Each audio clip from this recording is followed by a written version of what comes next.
Okay, so last time we left you guys, if you can remember, just having left the city of Gemoor, you guys have managed to go ahead with this trade despite not having a legitimate keystone. It seems that your replica passed for the initial muster long enough to get you Croc. So after you guys purchase these horses, you kind of bundle Croc into the back of a new wagon, and Tark, you hop up alongside with Triss at the reins. It's not quite as spacious as your last wagon.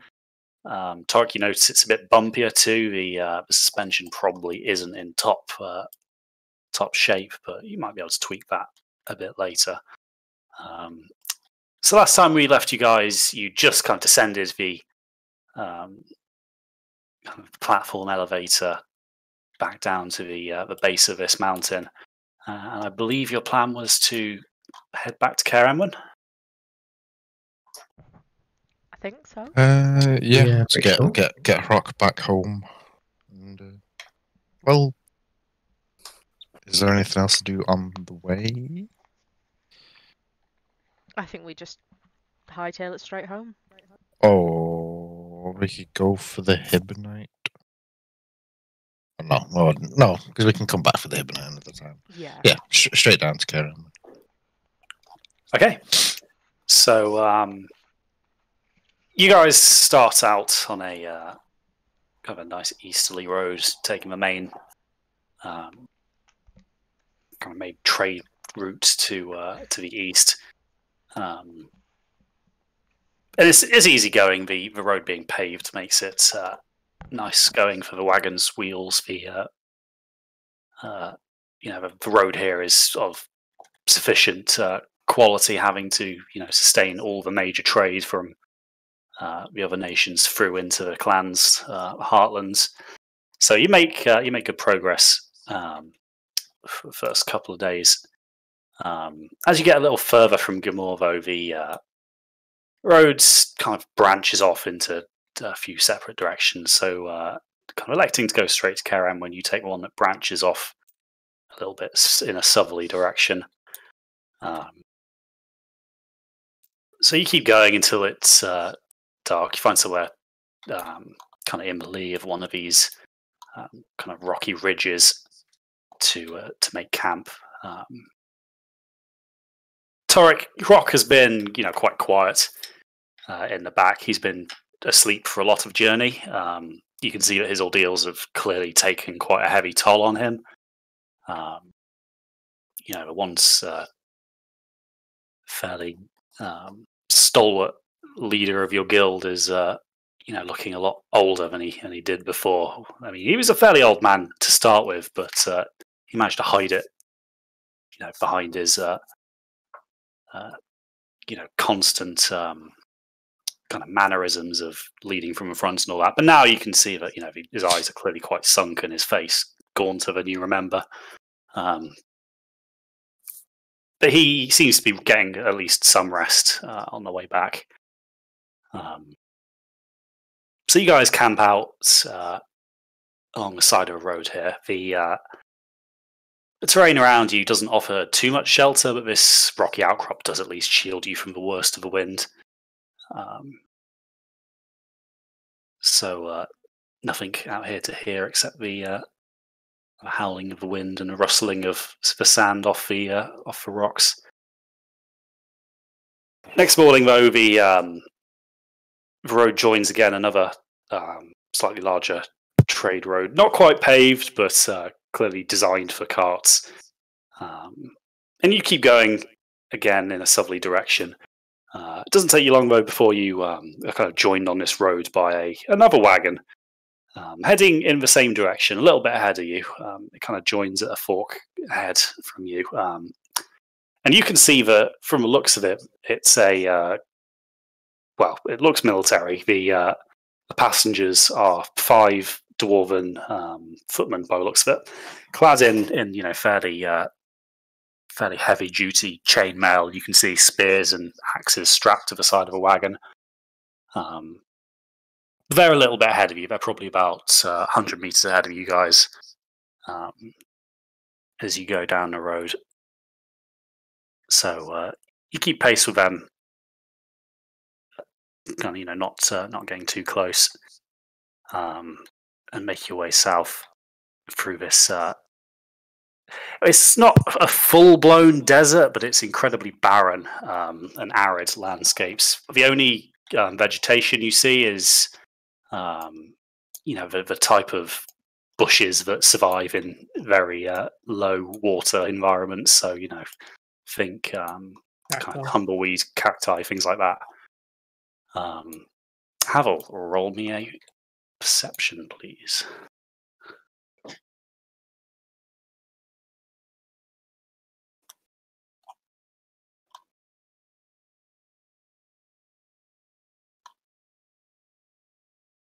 Jason? Is he there? Take that as a no.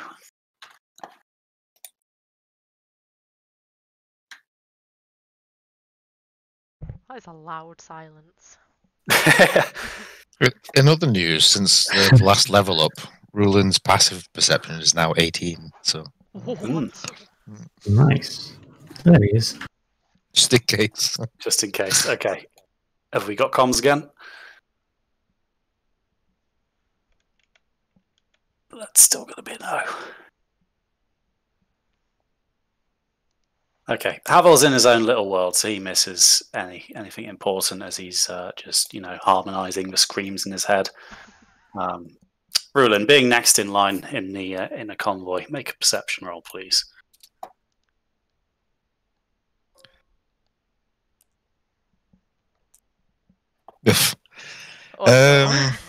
That's still an 11. Well, yeah, 11. 11. So, there must be something off with the cart because it seems to be rumbling a bit louder. Maybe the axles need looking at. Okay. I'll point it out to Tarek. See if we stop at any point. Maybe you could take a look at the wheels. Yes, I have noticed the squeaky wheel. No, last thing we want is it falling off and ended up stuck in the middle of nowhere. So just take a look at it, would you? We'd have to stop if you want to. Frankly, I kind of like keeping up with these military folks. Don't want to look suspicious, no? They don't have a squeaky cart, though. It'll take a minute, Tarek. Bloody hell. Come on. I can help if you want, Tarek. Not that I'm any good at that kind of thing, but I can try. Fine. And I guess we're going to dismount the caravan to mend up a wheel. Okay, so just trying to just trying to think how I'd go about doing it. Just like using a boomer blade just as a one of those little skateboards to get under the car. Short enough just to walk under the car. You probably would be short enough to just walk under, or maybe you might have to crouch. But actually, to be honest, it's a wagon wheel, so yeah, you probably ought to just walk it. Right. Okay, so Tarek, I'm going to need you to roll me an investigation, please. All right. So D20, yeah? Yeah. I get a +5 to the roll, so unnatural 20. So it looks like the axles are aligned, well enough to be working properly. What does disturb you a little bit is the cart is still rocking a little bit when you've come to a stop. In fact, maybe it's not the cart after all. Guys, I think there's something rocking the cart. Is there a storm? Is the cart rocking or the floor? I detect magic. As you guys start to kind of investigate this, you hear a rumbling now emerging from in front of you. And as you turn to look, you see the dwarven cart has kind of come in line in a place on the road, which is there's a kind of a raised ridge of rock off to the left of this. And but as the rumbling intensifies, you guys can kind of feel this now. It's like, it's a small, probably like a magnitude 2 quake, perhaps. You guys are not being thrown from your feet, but you can definitely feel something's not right. But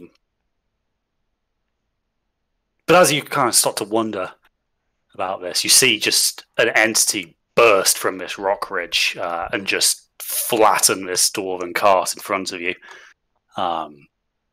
You can't really see what amongst all the dust and the clouds, but you kind of hear screams and shouts and what appears to be a body being flung off. As this dust settles, you can see a winged and horned beast standing amidst the wreckage. Everybody roll initiative.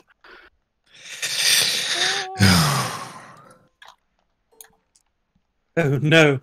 It's the monoboss. It's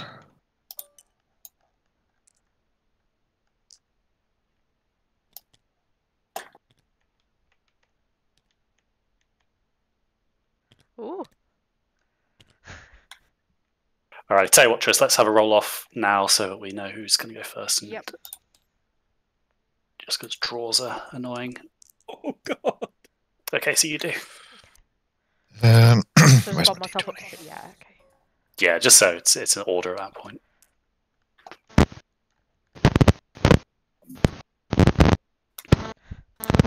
You're right there, Jason. I'm assuming that's Jason's mic. Yeah, we seem to be having issues there.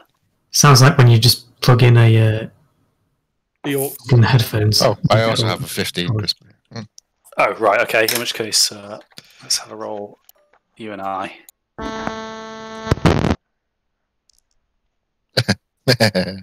Alrighty, so I think you won that one. Jace is a bard now, just plugging in his guitar. multi-levels into Bard and can only do static because he's level 1. It's just like... Hello? Hi. There we go. There he is. Ah, Jesus Christ. Who's just Computer like shit itself. Hmm. Okay. Well, if that's everybody in and rolled, no, it can't be. We're missing Tarek, aren't we? Guy, what did you get for your initiative? I got. Sorry, 19. 19. Okay. Okay. So, Havel, you kind of snap out of your little daydream ahead of everyone else. You can't really see what has happened. You guys kind of ran this cart here. You guys can't really see what has happened to this cart in front of you, containing all the dwarves. There's still a bit of dust there, but you can see like an odd bit of debris. So you guess it's probably not a good prognosis for them. Okay. Normally I put myself behind the party, but I'm being honest, I was under that wagon. Everyone else taking cover. It's fine. Everyone else is kind of standing in a bit of Holy shit, there isn't shock any and awe. Yep, there's only kind of shrubs and cacti, so There is a ridge here though that I can There's get a on. So it's fine, don't worry, I can Not get high. quite a tree, but Oh shit, I still need to add daggers to my so I can actually use them at some point. But for now, because standard, I'll do the good old draw my bow, and I'm guessing we're not going to be chatting to this guy, looking at him. given the way you just vaporized that dwarven caravan, I'd say maybe not. Yeah, unless it's no, I'm not going to waste it. I could just chat with animals and have a little heart to heart with it, but will not. I will, as my bonus action this turn, cast Hunter's Mark on it. uh-huh. as the standard level form. And expecting to be doing some slaying, I'll pop off some shots. Sure. Iridium tips, I assume. Let me double check how many I've got left. Yeah, I could spy some more at some point, can't I?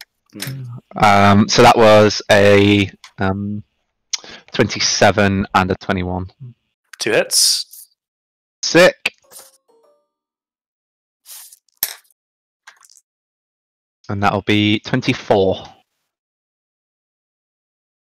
Alrighty, 24. So, have you kind of put the surprised element to one side and just let muscle memory take over? Kind of hand shoots up to your quiver and you notch 2 arrows and just fire them off in a single volley. And both of them seem to make impact in the kind of slightly less armored section of this thing's forelimbs, which appear to be kind of webbed and almost wing-like. The creature, starts to turn and realize that there's other threats here other than its initial prey, and he eyes up you guys in the cart. Any movements? Or I'll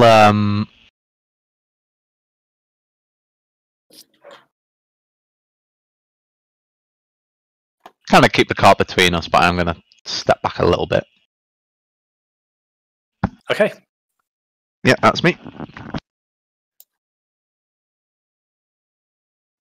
Torek, you kind of could see from underneath this wagon what's going on. It's got enough clearance there that you haven't missed this. You hear the kind of a twang of the bowstring and realise that shit's probably going down. Oh god. Have any dwarves survived? Unclear from this distance. Alright. Gonna lift up the wagon and throw it at the beast.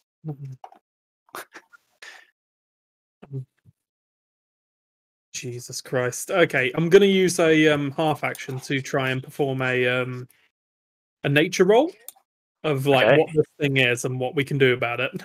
Alrighty, roll me a nature.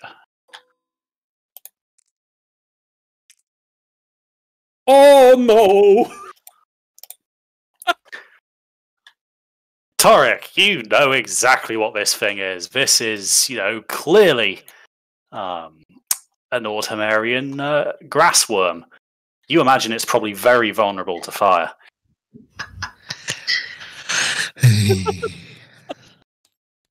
What, that little thing? Wait, is it little or is it in the distance? Hang on, let me get my binoculars. No. I should probably move. Probably run. Yeah, I'm gonna get. Oh, it's just very big. 1, 2, 3, 4, 5. Oh shit. And yeah, that's my actions for this turn. Okay.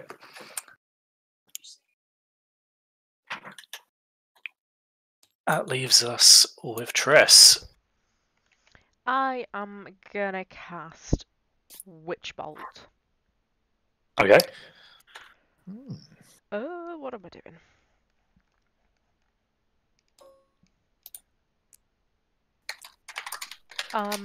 That is... What is it? I don't even know anymore. 25? That's a hit.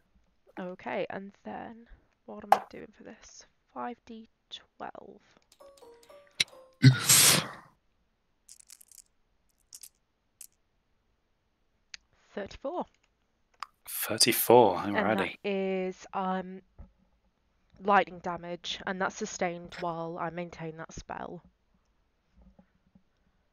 Okay, so a kind of green bolt of lightning just shoots out of Triss's palm, snaking unevenly towards this creature. It kind of veers, and Braxton, you see it almost look like it's going to miss, but at the last minute it kind of bolt snakes back in and kind of catches this thing on its top carapace. You have to almost avert your eyes after a bit because this bolt is just so dazzlingly bright. And I'm going to stay put. I can't move any further away with that spell going. So that's me. Oh, hold on a second. I just need to roll to see whether I can keep that spell slot. No. Okay. Alrighty. So, as you guys kind of hit this thing with your opening volleys, kind of roars into the air, kind of deafening screech. And it kind of turns towards you and starts lumbering forward. But after a while, it kind of leaps into the air and dives down into the sand of a road, disappearing in front of you. But the ground trembles, and you can kind of see from the dust that this thing is burrowing very quickly towards you. And as it reaches you, Braxton, this thing bursts out of the ground. And because he's done a burrow strike, he's going to use that bonus action to make a horned attack against you. Oh no.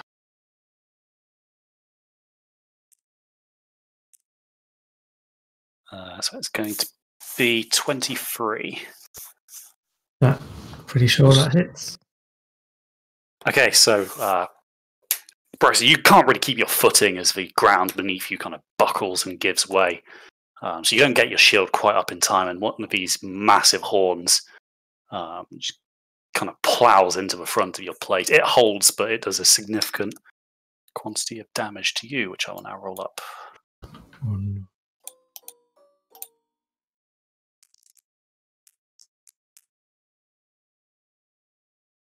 So that is going to do 24 damage to you, Braxton.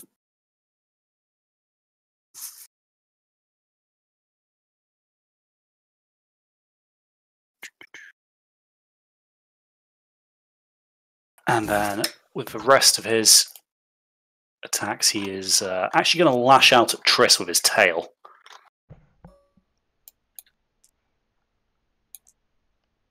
However, Triss, you can't see this coming. Managed to just throw yourself to the deck.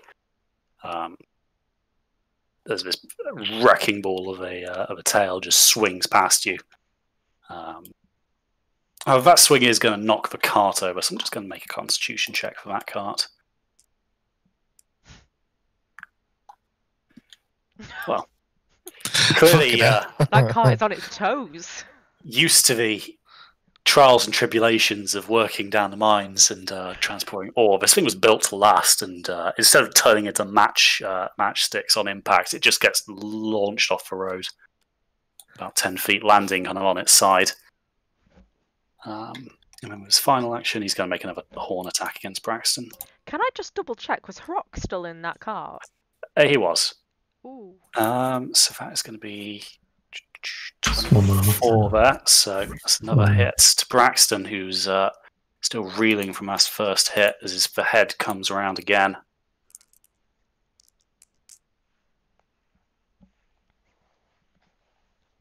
Is that going to settle?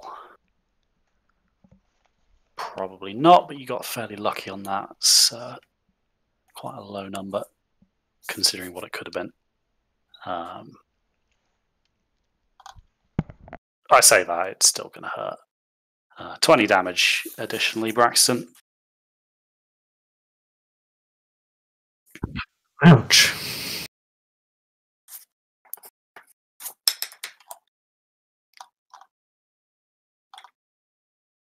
Okay, so Roland, you see this creature's clearly overpowering Braxton here. He's a great soldier, but he just doesn't have the strength to stand up to these vicious assaults. And it looks like he's really struggling to hold his own there, but his shield is up all the same, and he's kind of weathering it as best he can.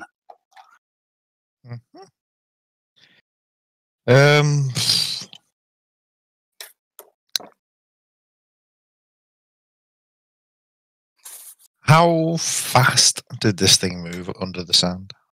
Well, from where he was to you was about 30 feet. Okay. Or, well, to where he ended up, sorry, not to you. So running might not be an option if it's just going to chase us under the sand. Okay. I will slip around this right-hand side and try and... So as it's looking at Braxton, I guess as it's just finished goring him, probably, I'll come up and try and hit it in like the side of the neck, like underneath one of its horns, maybe find a sweet spot. So spear attack.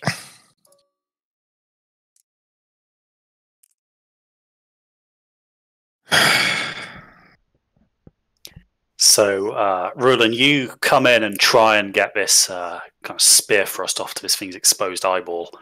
However, it seems that this thing has pretty sharp instincts, and as he sees you coming, it just does an almost unnaturally quick pirouette on the spot, and this tail just lashes out at you. Bless you. Why is it saying a roll is still in progress? One moment.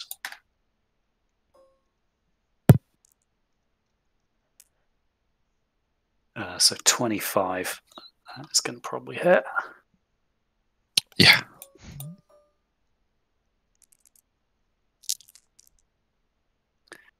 So 27 damage there, Roland. As this, this kind of tail appendage seems to be, of considerable weight, and the carapace is incredibly hard. You see it coming last minute, and try and kind of channel your ki and relax your body in such a way that you kind of absorb as much of the force as possible. But the blow still hits hard enough that you think you hear a rib crack. Sweet. Okay. That's a pretty shit way of starting the fight there for Rulin. I'd take a little step, sort of readjust himself. Maybe he's like try and channel a bit of energy into the wounded area, but then steel myself for a second attack. Mm-hmm. See how that goes. Through gritted teeth. Oh my god. So you grit your teeth and try and recenter your mind. And you thrust again.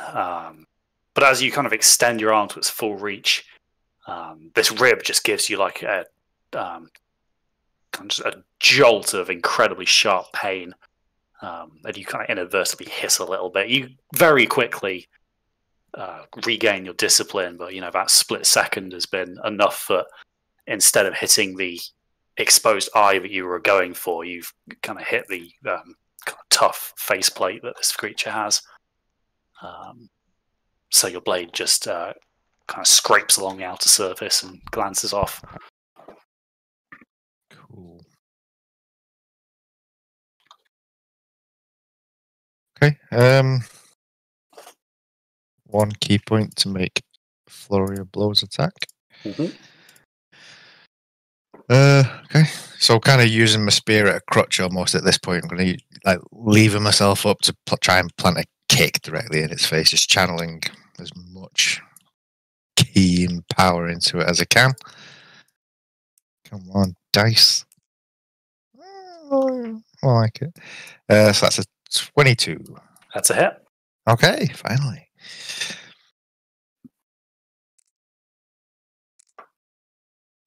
That's 12 damage there. 12 damage, okay. So you launch yourself up using your spear to kind of give you some momentum, and it gets you a bit more altitude, and you plant your heel kind of directly between the two horns. And you see the creature kind of wince a little bit and pull its head back. But the bone there seems to be incredibly thick. You don't get any cracks or breaks that you can see. Okay.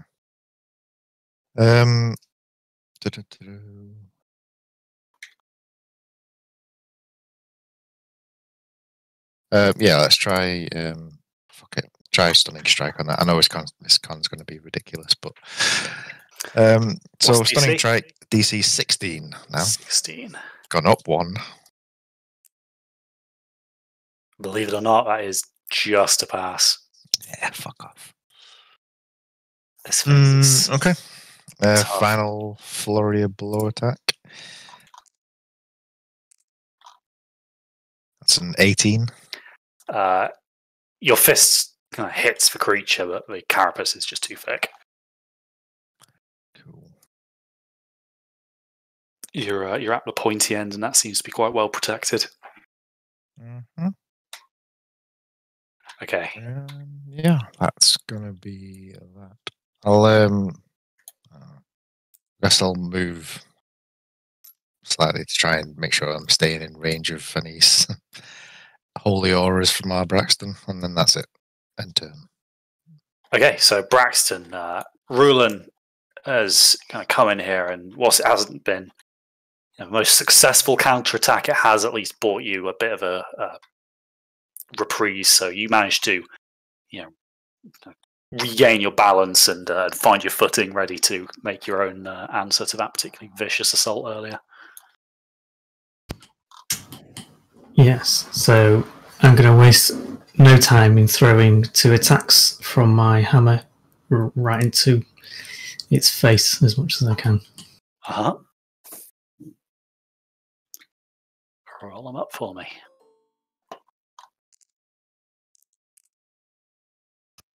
God. That's 14 on both. So you kind of slam the hammer into this thing's face, and you see the energy from it is clearly hitting it, but these horns are just so thick that even the might of a warhammer swung with such a hard blow, it's not enough to break these things. I mean, the horn is like it's thicker than Triss.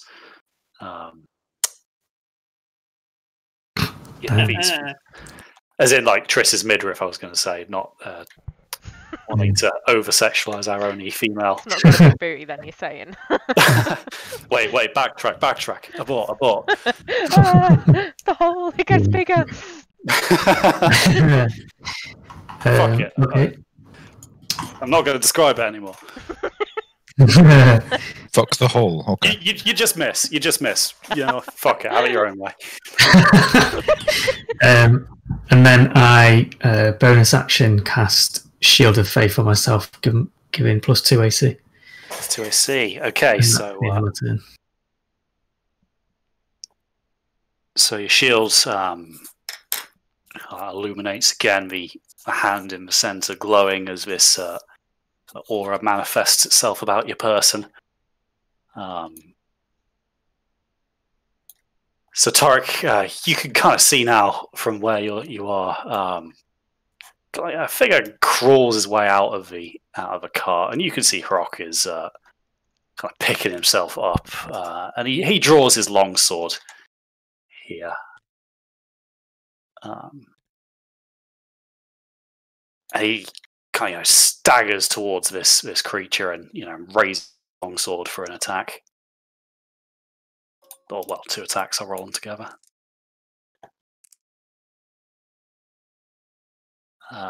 So he gets one hit on it.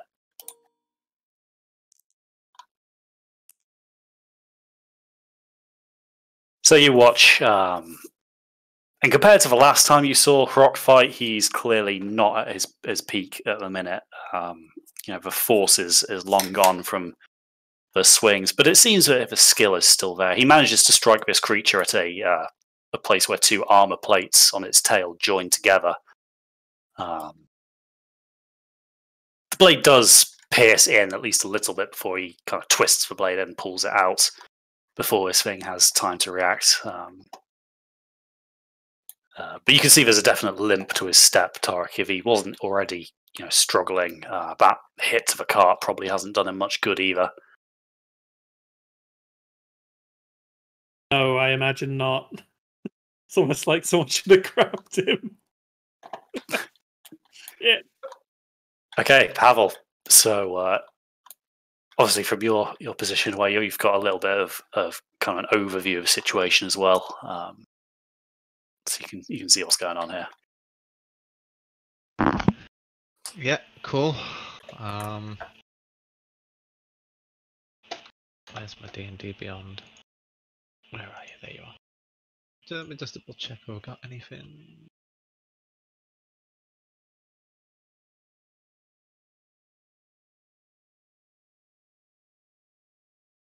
Save conjure animals for later.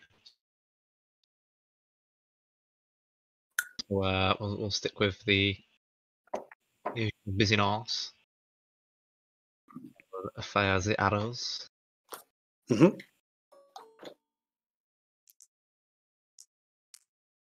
So that's a Correct. 20, yeah, and a hit. Yeah. Cool. So that's 3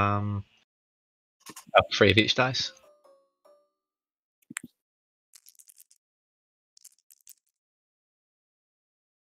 $34 together.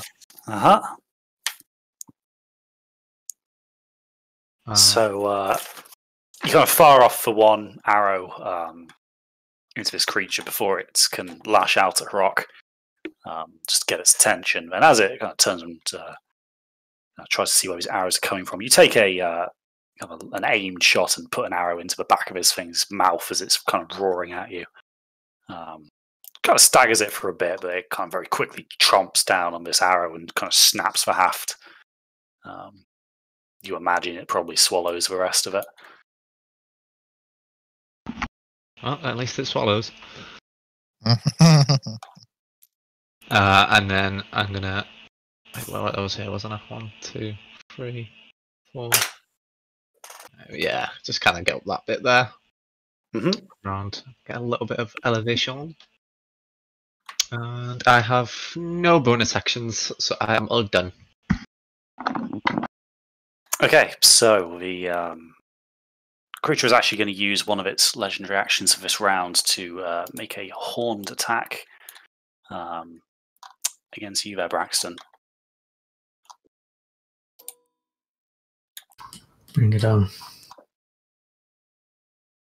So that is going to be 21. So this thing lunges at you, but you bring your shield up.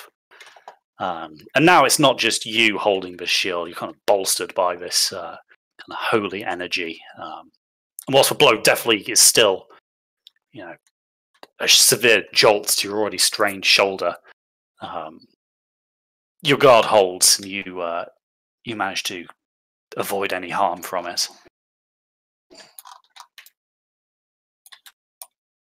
All right, Tarek. All right, I think now's a good time to break out a big gun. I slink out from my backpack the flask launcher, and I'm gonna load in the poison shot that the poison/acid shot that I crafted myself recently. Okay. Just gonna aim for its back plate so I don't splash any acid on anyone. Oh no. We know how this is gonna go. Alrighty. So, what's your spell save DC? My spell save DC is max, so I think it's 17, I want to say. Hey, I'm just going to try and find where that is on the sheet. Oh, yeah, 17, yeah. 17, so he's going to make a dex save.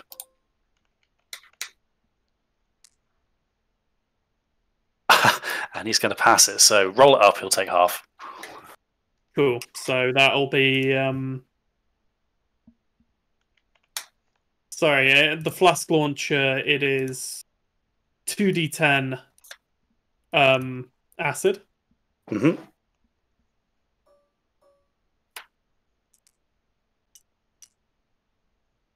So 11.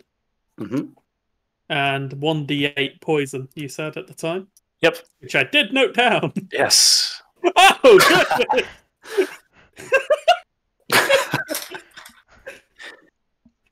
So, Tarek, you kind of launch this this flask.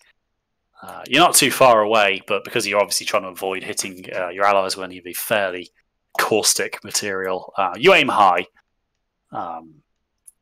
And you actually kind of miss the creature, but it proximity fuses over this thing's back.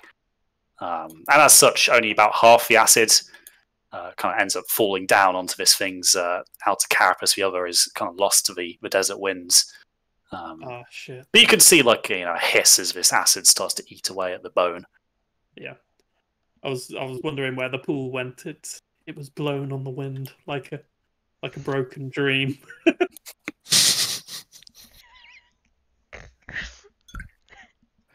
Okay. Be like our broken spirits in a minute. When Crispy Alrighty. said that a few people might be crying, I didn't think it was going to begin so early. I've only just looked at Hrok's model. Holy shit. Oh. Yeah, I that think was from maybe, session one before I actually figured the token system out. I Yeah. just figured, fuck it, I'll keep it the same. To be fair, I wish Hero Forge sold like the 3D figures. As Oh, like, what? a As in like the 3D file. model? Yeah. Yeah. You can get them Cool. for 3D printing, so surely you can find some way to convert that. Probably. They don't look as good as the actual ones that you mock up on the site. Ah, well.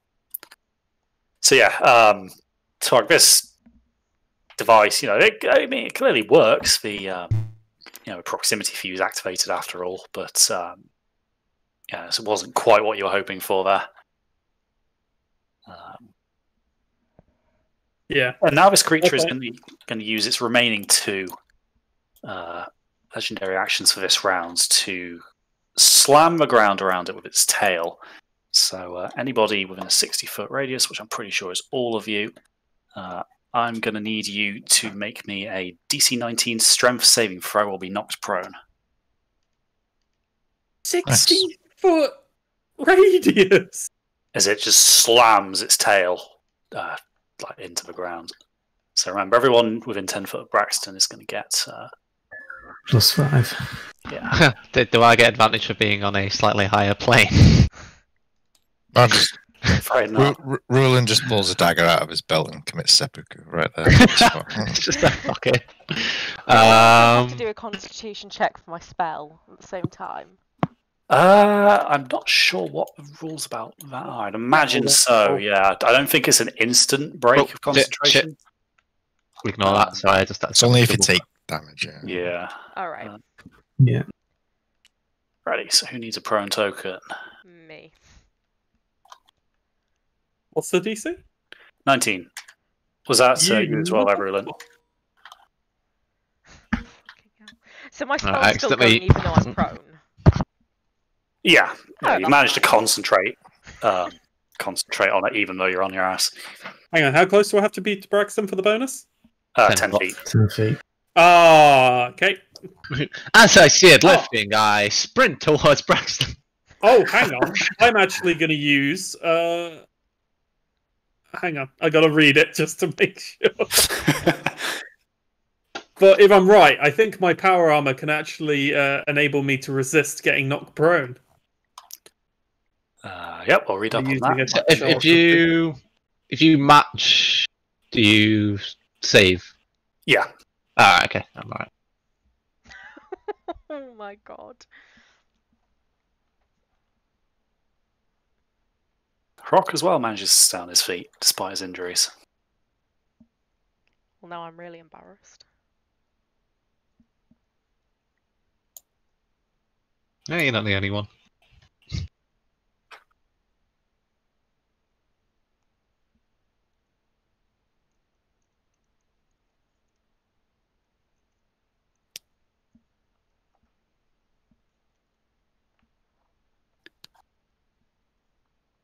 Any luck there, guy? Sorry, this... the way that my sheet is organized is just so spaghetti-brained. I'm actually going to have to go into the infusions. Armor of magical strength. There we go. As a reaction, when it would be knocked prone, the wearer can expend 1 charge and not be knocked prone. I'm going to guess you can do that. Yeah, I'd like that very much.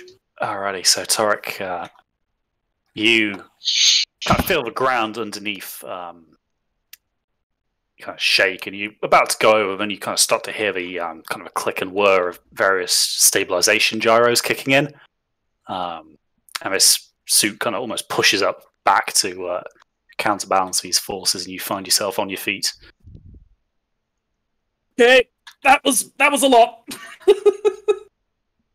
Just that is a lot of G-force just being thrown around. Yeah, you've got like a small kind of like diode flashing on your gauntlet, and there's like a warning somewhere that you very quickly mute because it's annoying. Still flashing, but you just mute it. Does it sound like Cameron would put any kind of warning into his suits? Warning, gnome in distress. He only puts it there because it's like an industry requirement. Like he also puts in a mute switch, which isn't. So, alrighty. Yeah, so that's this thing's legendary action. It just lifts its tail high above its head and just slams the ground. And you're talking about half a ton with several meters of kind of leverage just being ploughed into the ground here. So Triss and Rulin, you kind of lose your footing here. Braxton, your defensive stance kind of helps with a low center of gravity. Anyway, you manage to keep to your feet. Havel, it seems your ridge has brought you a bit of insulation from the tremor. No trees to hang on to, but you grab a tumbleweed for extra support. A tumbleweed. Hey, yo, fuck tumbleweed. Those are thorny as fuck. Okay, so I believe that leaves us with Triss. Okay, I'm going to get my ass off the ground. Mm-hmm. And then Witch Bolt's still going, so I'm going to zap it again, which is Okay. 5d12. So half your movement, stand up. 1, 2, 3, 4, 5. And that's... Oh, hold on. Yeah. 21 damage. Okay, so you've gone down, but you kind of kept your fist outstretched. As you kind of pick yourself up and scrabble back a little bit, another bolt kind of arcs out. Obviously, the creature is much closer now, so it's only a simple matter to just point your hand in roughly the general direction. This bolt kind of sears its way over towards this creature, striking it in one of its front tusks. And yeah, that's me. I'm gonna leave it at that. Okay. So the creature's going to kind of take advantage of the fact that its slam has knocked you down, and it's going to make a horned attack against you with advantage. So that hits. Wait, sorry, noise is the wrong dice. That's for tail.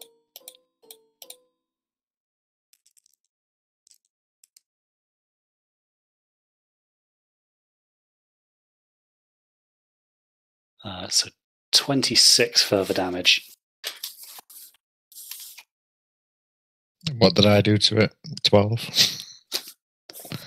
I'm in a bit of a deficit here, guys. However, it's going to then make its tail attack against Rock over here. As he's obviously can I, from a prone position, can I do my reaction? Which one are you thinking of? The spear. To try and flash it and blind it. You could. You don't need to be stood up to press that button. Okay, yeah. I'll do that then. So, DC 15 Constitution. DC 15 con, alright. So it needs, what, a 5 or something? Okay, so... yeah. Worth a try. The horns are already swinging as you activate it and seem to shield its eyes from the glare. Righty, so the 3 plus, how much is that? So the tail kind of slams into Rock. He tries to bring his sword up to parry it, but he is no longer in his possession of his shield. And, this half-ton mass of just muscle and carapace just easily brushes aside his guard and slams into his chest plate.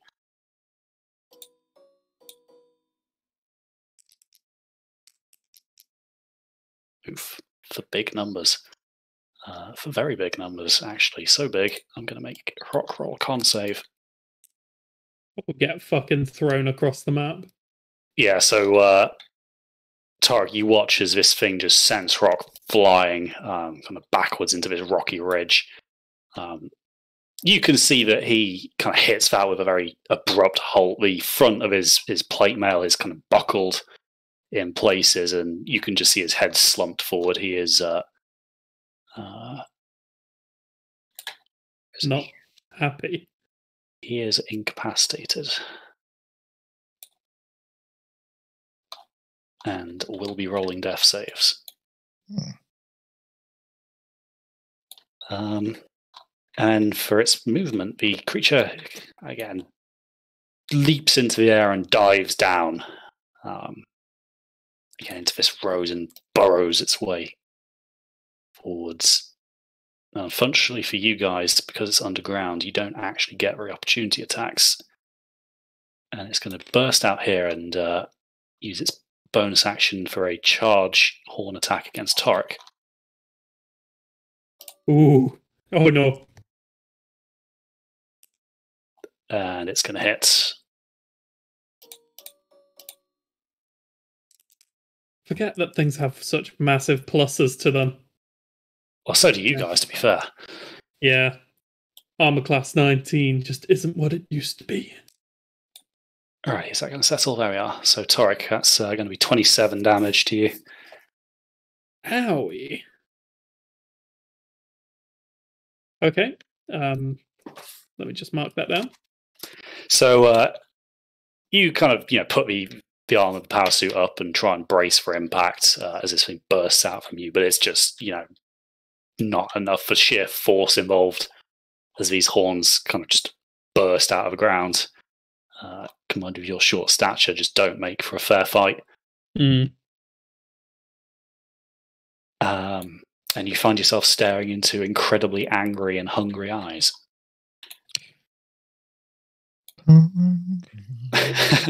Rulin. Okay.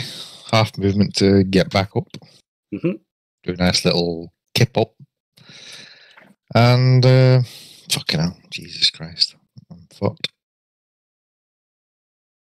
Bonus action to drink a healing potion, is it? Yep. Okay. About earlier. I'm gonna have to. Greater healing, which is 4d4 plus 4. Okay, rolled up. First time I've rolled d4 in ages. Yeah. 14. 14 health, so that puts you up to what, 48? Yep. And then... yeah, fuck it. Not much else to do. Oh, actually, fucking rock. Could have fucking kept it for him. Oh well.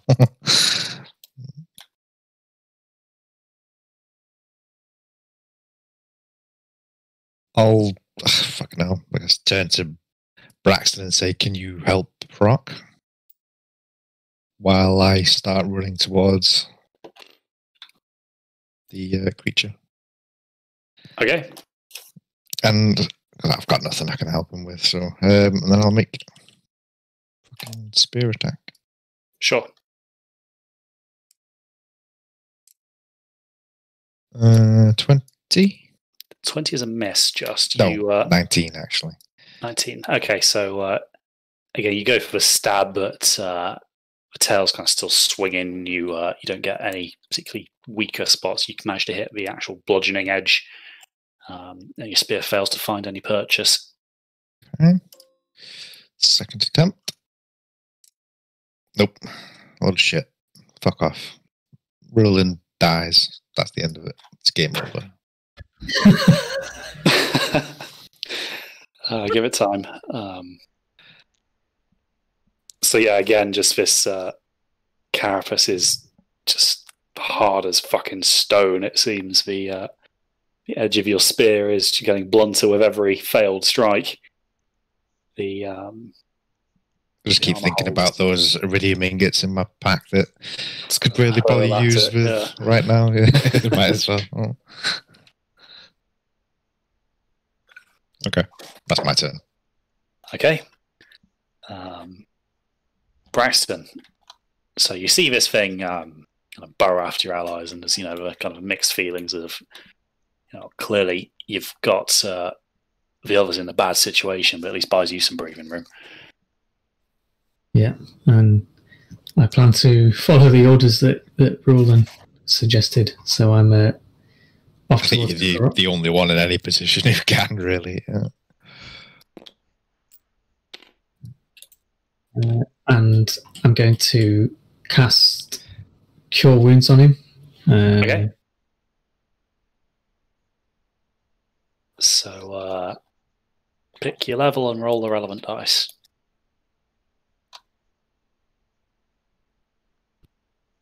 Just trying to figure out what my spellcasting ability is. +5, 1d8 +5, level 1. Alrighty. So 9. 9 health. Okay. So Braxton, as you reach Croc, you could see that the armor he's wearing has suffered fairly catastrophic damage. The front plate is just kind of caved in. So you pull your dagger out and kind of cut the straps off to pull this out. You can see that his chest is just like caved in. He has clearly got several fractured ribs. You can kind of hear the wheeze as he's kind of struggling to breathe. There's a bit of a very disconcerting kind of rattle to it, as you suspect there's probably blood in at least one of his lungs. But as you strip this mangled plate off of him and lay your hand on it, you channel some of your kind of healing prowess into his chest, and whilst you you suspect that this is going to take a lot more than this to get him right as rain, you're confident enough now that he's not going to be in critical danger in his current state. Nice. So I'm going to use my last sort of 5 feet of movement to sort of place myself between Croc and the enemy as much as possible. Okay. And then that's my turn. Alright, so Croc is still incapacitated and unconscious. He obviously now, having had a bit of assistance, is not in immediate danger. Well, not more immediate danger than anyone else currently is. But he's in no position to rejoin the fight either. Which leads us back to Havel, who, you're now much closer to this thing than you probably want to be. Potentially, possibly.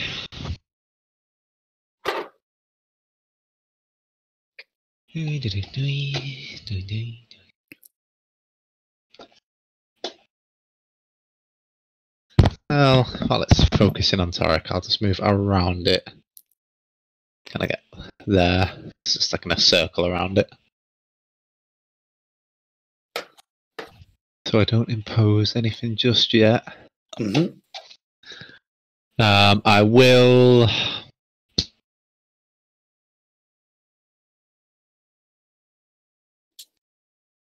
So when it got hit by the lightning earlier when we saw it, did it look like it was effective against it? Hard to say from where you were stood. Okay.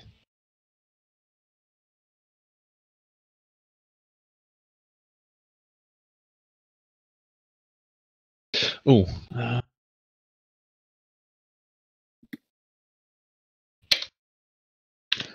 1 second.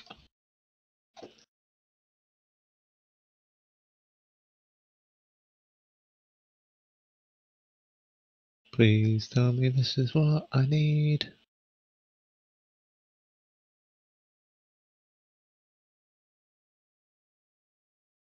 It is. Okay, what about the acid? Did that look effective? Again, because Toric didn't quite get a direct hit with that, the real effects were much harder to discern. And if he'd managed to smack this thing right in the center of its back. Okay, so I feel like yeah,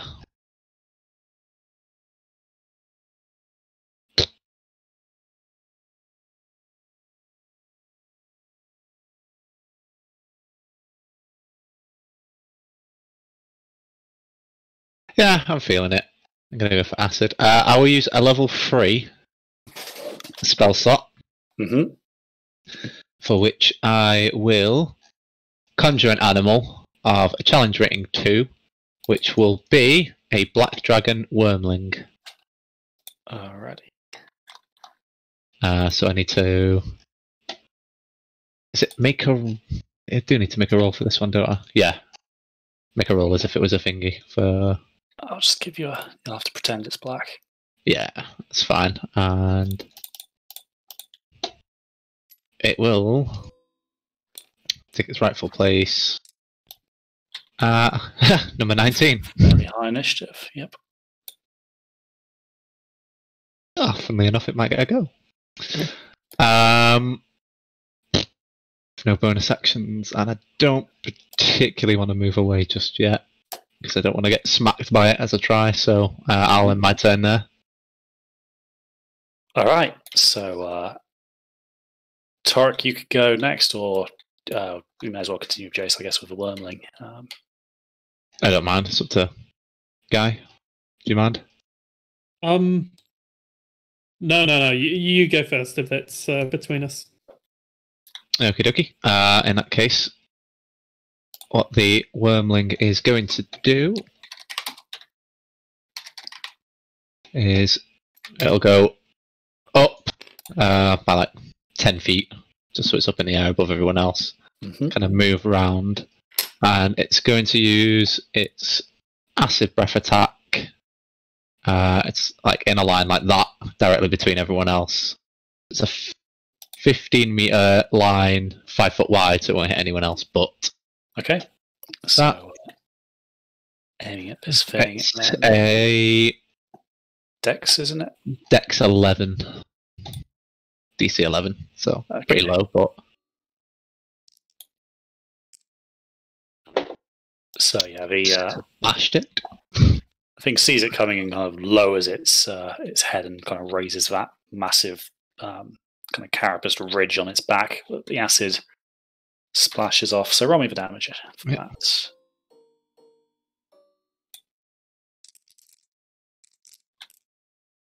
Which is 16 to 8 damage. Acid damage. Alrighty. And curious, because I can't remember from last time, the recharge, do you do that at the beginning of your turn? Is it only if you go to attack? At the beginning of its next turn, you roll a d6, and then on a, I think it's 5 or 6 for this one, you get the ability to do that again. Yeah, cool. I couldn't remember if it was at the start of its turn or if it was... Yeah, start of its turn. Cool. And that will... Actually, you know what? It is going to use the last couple of bits just to back off a tiny bit. And that'll be it. All done. Okay. It is now going to use one of its legendary actions for this round to make another horn attack against Toric. Bobby.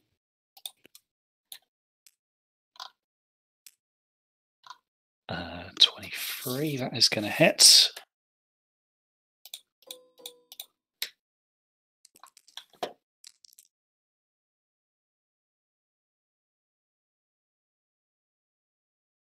So 34 damage, Toric. That is... Yep. Okay. So now the warning sirens in your exosuit have actually overridden your manual mute switch. They are glaring at you to take evasive maneuvers. The the stabilization servos have taken a beating. All sorts of little magical kind of mishap reports are popping up left, right, and centre. And you're not feeling too great inside it either. No. Jesus Christ. Okay. It's still got a reaction, hasn't it? It does. Because it did not swing at Havel. Havel's still within its area of control at 10 feet away. Oh, it's got reach, though. That tail swing, yo. I think I might be able to work with this. For a turn, at least. Okay. I'm going to take one step back, so I'm still within its 10-foot radius. Mm-hmm. And I'm going to cast Web on it to restrain it. Okay. So, when I first cast Web, it's going to affect a 20-foot area, so it's going to be like block. And everything in there has to succeed on a dex save or become restrained. Righty, let's look. So dex, that is going to be each creature that starts its turn in the webs make a dex saving throw. Okay. So we'll roll that on its start of its turn then. Is that at the start of its turn? Yes. That's looking like that's what the wording is. And then after, if it gets restrained afterwards, then it can choose to substitute a strength check if it wants to. Cool. I'm then going to use my bonus action to... hang on, let me just check the a certain spell of mine. Woohoo!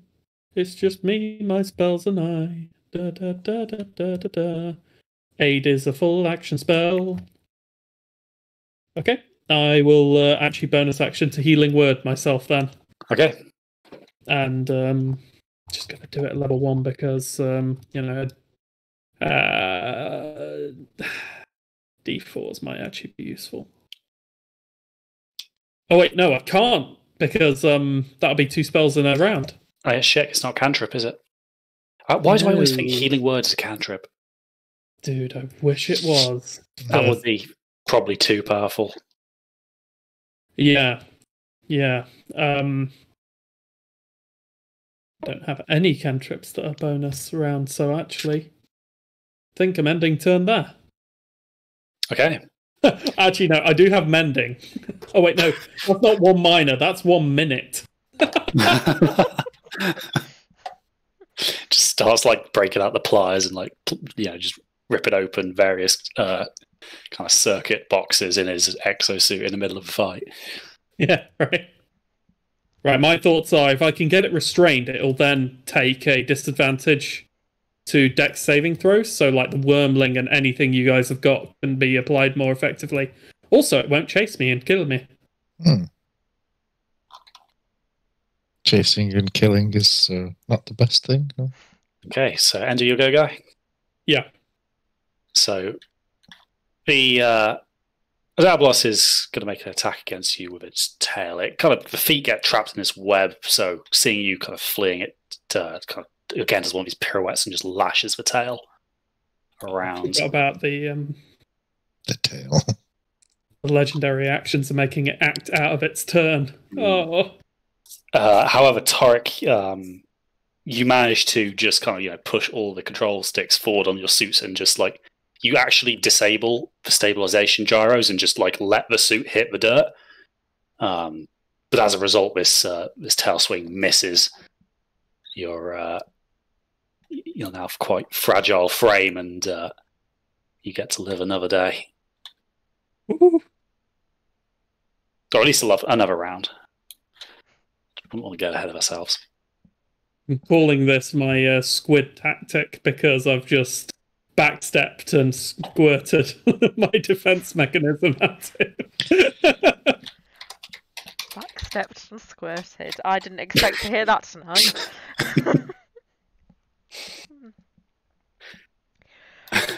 From where I'm stood, how bad is Torek looking? You could see kind of smoke coming from the joints in his suit. Now it's looking like it's going to need some serious maintenance work. Okay, so I'm gonna let the witch bolt drop. Run myself over to here. I've got a bit of a weird thing going on with my cursor. I'm going to grab Toric and open up a dimension door. And then I am gonna drag us both back down the road. Whoa. Okay. Nice. Okay, so Tris, just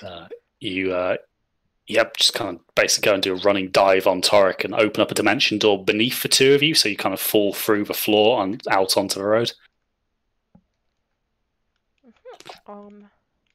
Yeah, that's me.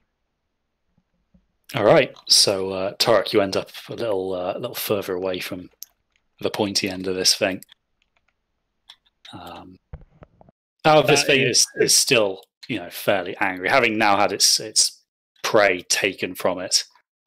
It's going to again pirouette on the spot and make a horn attack against Rulin here. First, it's going to take a dexterity saving throw, my friend. Right? That's true. Yes, yeah, it's the start of his turn. DC 17, was it? Yeah. That doesn't matter. He's failed that. So he's now restrained. So he tries to kind of run after you guys, but the web is kind of entangled all in his legs, and he can't really move.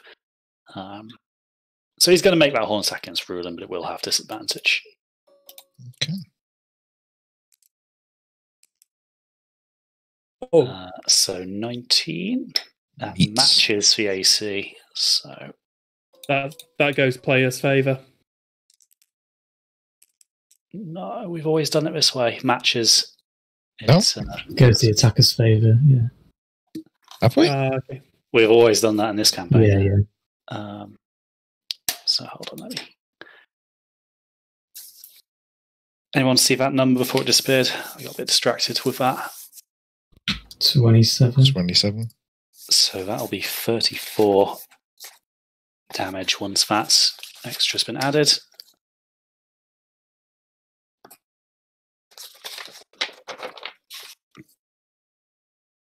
Okay, so yeah, the horns just your robes are no match for them, Rulin, and there's only so much damage control you can use with kind of moving your body in kind of ways to mitigate the impact. This thing is just too heavy for that.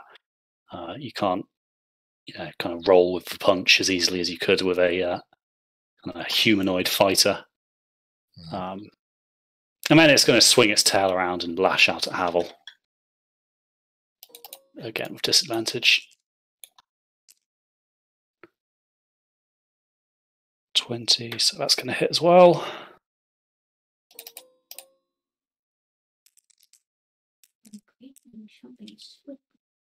7, so 22 damage for Havel. Cool. And that is going to be the end of its go. As it can't move. So really kind of, again, reeling from that horn blow, but you stay on your feet. Kind of raise the spear. Okay. Let's see how this goes. It's restrained. It's you've got advantage against it now. It's the best chance, so fuck it. First spear attack is a 25. That's a hit. Finally. That's 14 damage on that. 14 damage, okay. With restrained, does it have disadvantage on saving throws? Or? Restrained only on Dex. Dex saving throws. Yeah, Dex it has disadvantage on. Okay. Fuck it.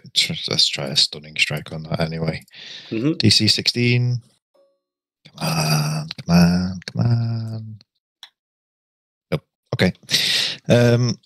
Second spear attack.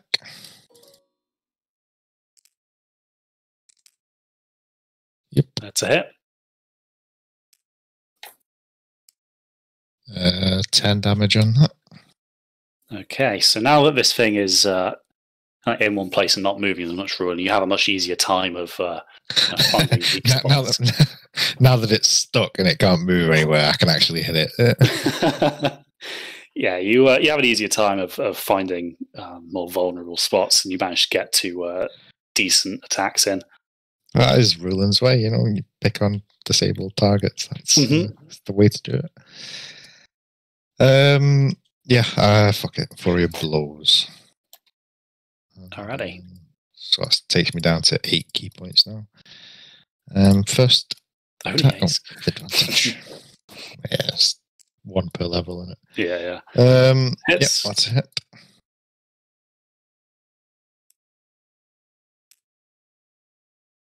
Um, 8 damage on that.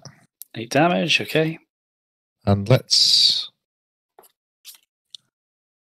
don't know if it makes any difference. So let me just have a look at prone. What's the prone condition? So it can only move half its speed unless it gets up. Any attacks it has disadvantage, and it's pretty much the same as when it's restrained, to be honest. Yeah. It was just then the added... It'll just make it harder for Havel to then shoot it, won't it, if I make it prone? It will. Okay, then let's try... What's my other options with that fucking thing now? I can't remember. Oh, I'll force it to not be able to take reactions. Okay. And that's not even a saving throw, that's just it. And then final attack, flurry of blows, is 21. Hits. Okay. And that's 13 damage from that. 13 damage, okay. And then taking advantage of the fact that it can't move and it no longer has reaction, I'm going to fucking get back. Alrighty. And I'll go there. Okay. So, with you now out of reach, this thing's going to use its last legendary action for this round to make another tail attack against Havel. Now only 1 in range. It's going to have disadvantage, so let me roll another one on top of that. 17, 16, so that's going to hit. Your rolls are on point. Crispy, stop. Haven't got any crits yet, though, so it could be worse. Another 26 damage for Havel.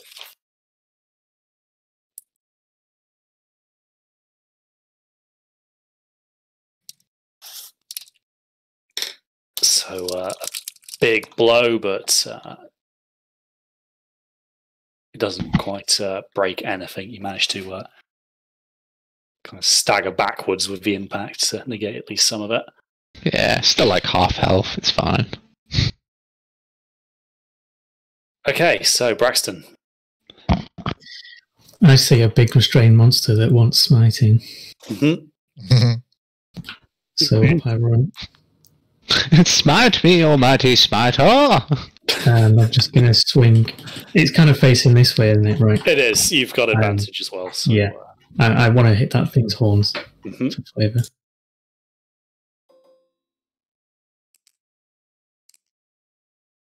So the first one's a 21. Okay, 21 hits. And the second one is another hit. Yep. So 2 hits. So one of them has to be a level 3 smite. This thing's going to have it. Mm-hmm. So let me just figure out how many dice this is.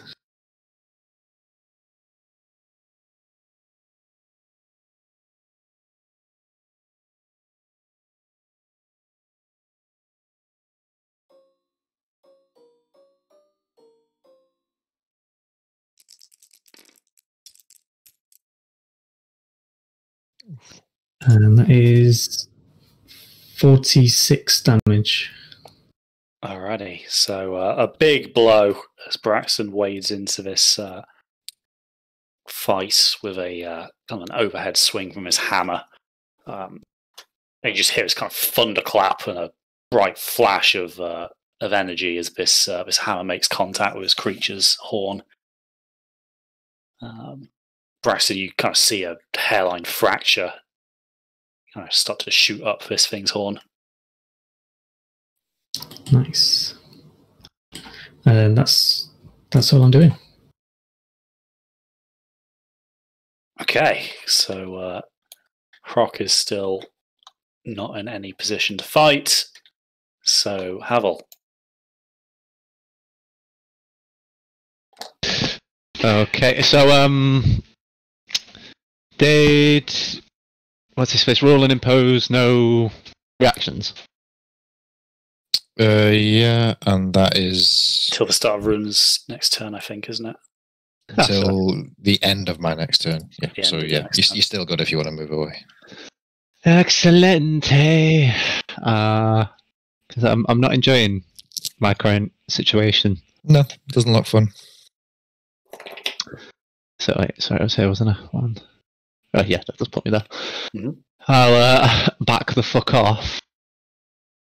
Rock's not dead yet anyway, and I will. Funnily enough, I'll fire 2 arrows. Mm-hmm.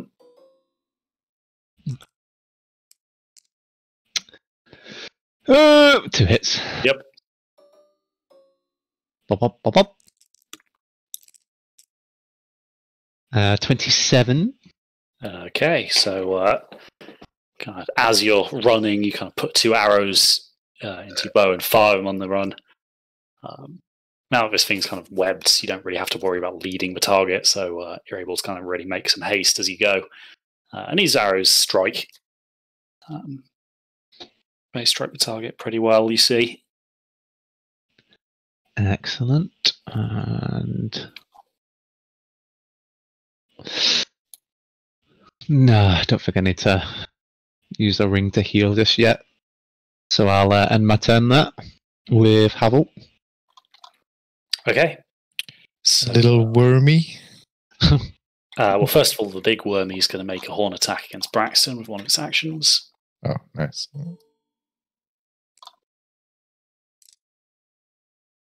And it's going to hit.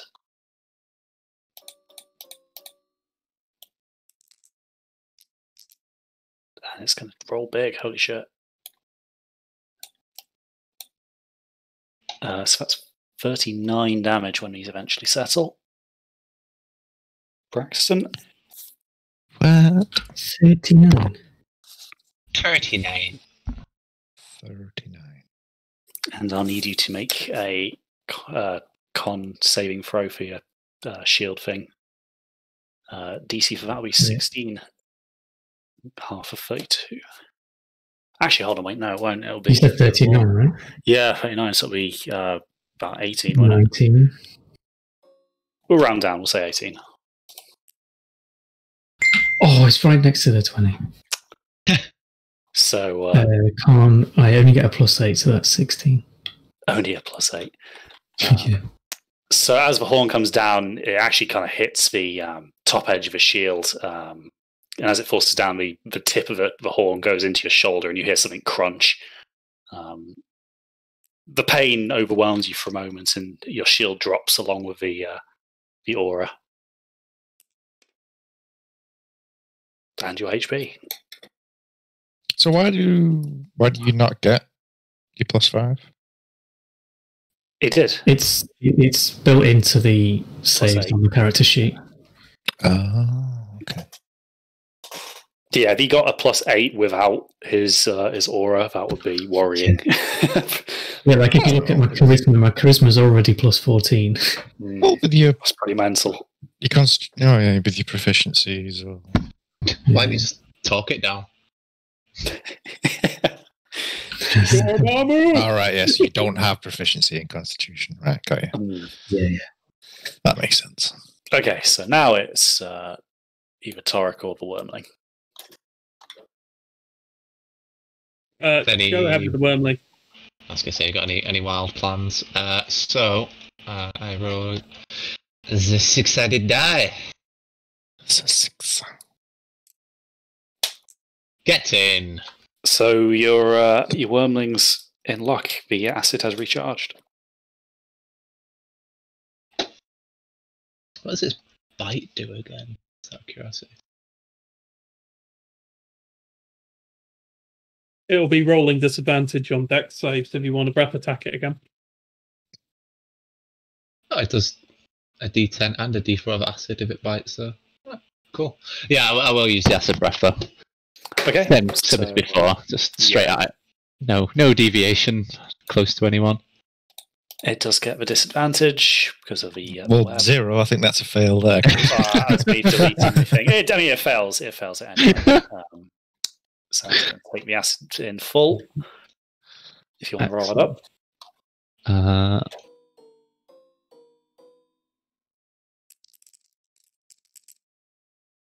24 acid damage. Alrighty.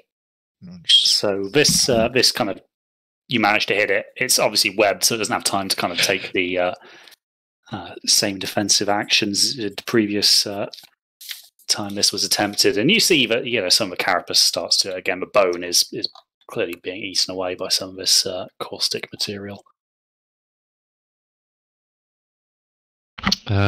Cool.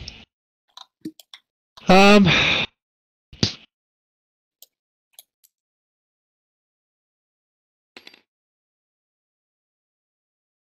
just wondering if I want to move it anywhere.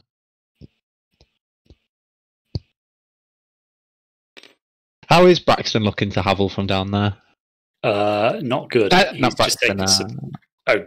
Rock. Sorry, yeah, I was staring at Braxton's finger while... He's still unconscious. You can't really tell if he's breathing from where you are. Remember, you've got this little ridge line. Yeah. And how far is that? What's his movement? 64 fly. What I'm gonna do, because Havel can give it a command as well, is I'm gonna get it to kind of place itself between Rock and the Noblus, just to kind of give him a bit of extra next to the cart as well, just in case. Kind of protect him a little bit, keep him a little bit safer. And that will be it. Okay. Tarek?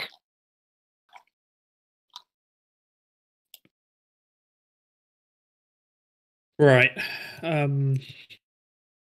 I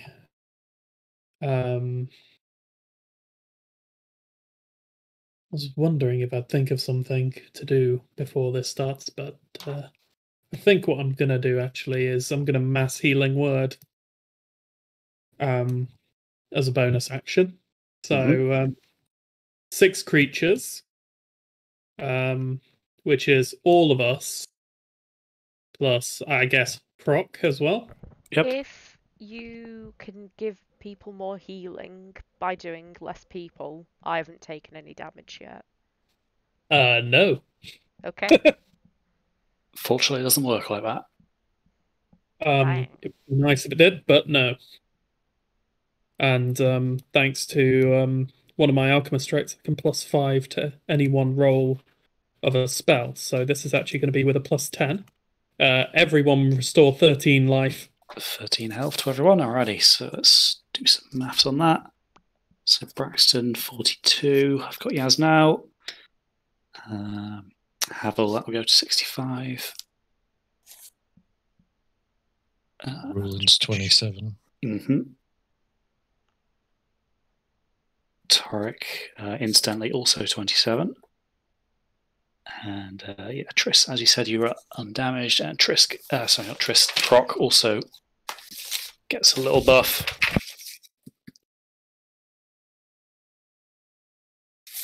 Although still seems to be too grievously harmed to take his feet again. All right, and I'm going to use my standard action. I'm going to turn to Triss, shaking a flask of fluids, just like, the ground is not safe. As I mix up using a spell slot, I am going to mix up a potion of flight. Okay. I cannot drink it this turn. No, but you can hand it to Triss as a free action. Good. Can't Triss fly already? Yeah, she can. Oh no, she can levitate. So you need to jump off somewhere high. No, once I'm up there, I need to push myself off things. So if you are also flying, I could hang on to your shoe or something to be dragged around. Just That's not airlifting flying, that's falling with style. Actually, it's just not falling. It's just floating with, no apparent aim. Floating with apathy. Yeah. Oh, that's a good one. I will throw a potion to Triss. That seems like a cool thing to do. Yeah, take a potion of flying. Warning, the flying gives you a flying speed of 10 feet. Oh, this is gonna be so good. Okay. So Triss, you kind of catch this flask from Torek.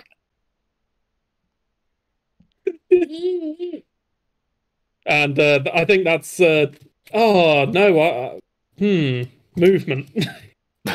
I'm actually gonna stay put right now. My thoughts on the matter are, it's already been over here and it's tied down. Like, what's the it just barrels towards me again. Yeah, I'm gonna stay right here and enter.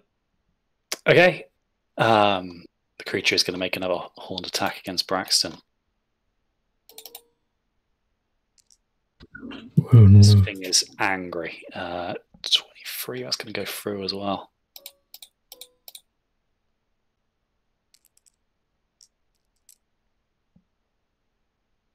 God, these D10s don't like to settle. That's 24 damage there, Braxton.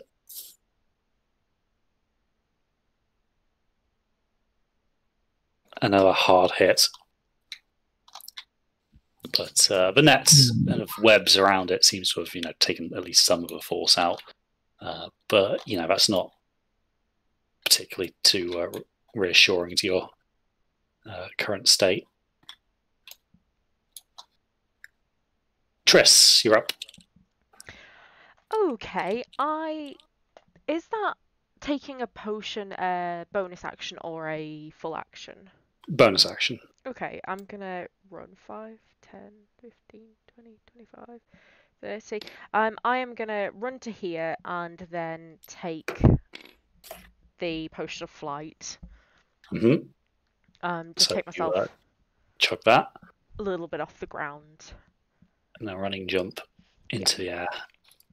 And then I'm gonna do the old favourite of Eldritch Blast, and it's obviously just gonna get all 3 smashy smashy. Mm-hmm. Smish smosh. Theoretically.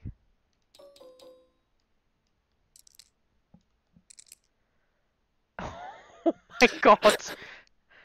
21 and a 22. Okay.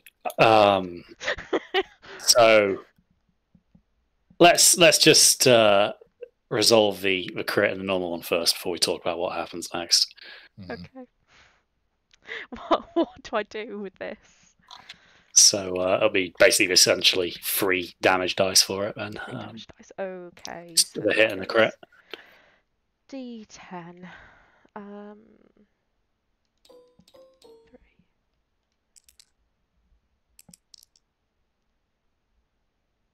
Oh, we are very wobbly. Are we gonna? Nope. Yeah, D10s 26. don't like it. 26, right? Okay. 26, yeah. So Triss, you gonna slam these bolts Hold on. into. I've miscounted that. It's 31. 31. Right, Yeah, okay. 31. So Triss, you kind of slam these bolts into this creature. You see one of them kind of hit it right in the face, and it seems to kind of recoil from that a bit more. However, with your first one, you kind of charge it up a little bit extra now that this thing's rearing back. But you've kind of not really taken into account the fact that now you're not on solid ground. The recoil of this is really starting to have some effects. And I'm going to need you to make me a dex saving throw. Oh god.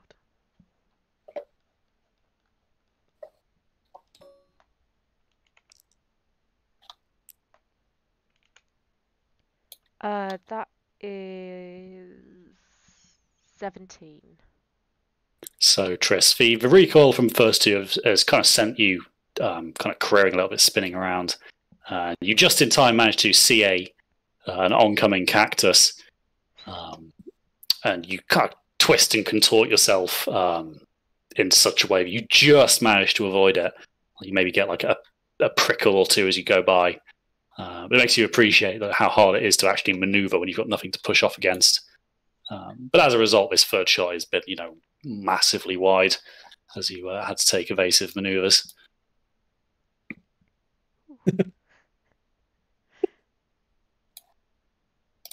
Alright, he has mastered the sky shark quite swiftly, I see. Okay, so the creature now is going to choose to use his strength rather than his dex to try and get out of the webs. So what was it, Guy? 17. 17 DC, yeah. Oh man, he's going to break out of this so fast. So that's actually not quite enough. So he's actually going to use one of his legendary resistances to choose to pass that. So you watch as this thing rips itself free, using its just colossal size and weight to put strain on this synthetic web beyond its design parameters. And now that it's free, it kind of towers over you, Braxton, and then just bears down with the full force of its horns for another horn attack. Oh no. And that's going to hit.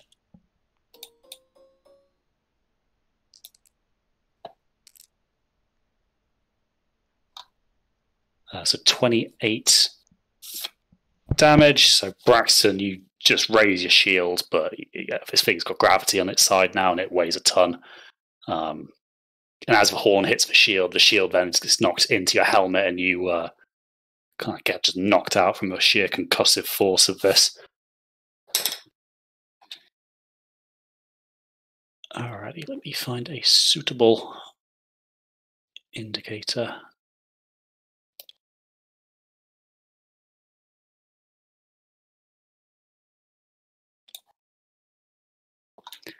And now that the creature's free, it's kind of looking around, and it sees you guys kind of gathered in the distance. So it kind of leaps over Braxton and down into the sands. Just kind of move again with this kind of burrowing here. And as it bursts out, Rulin, it's going to make a horn attack with its bonus action. Of course. As a horned charge. Oof, and that's going to hit as well.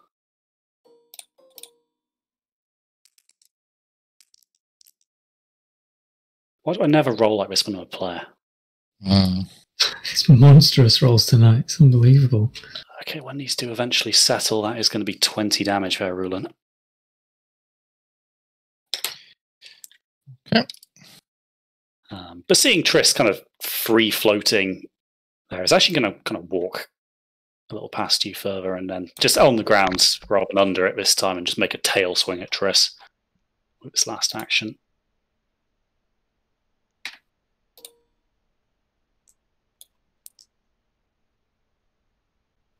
So that is going to hit.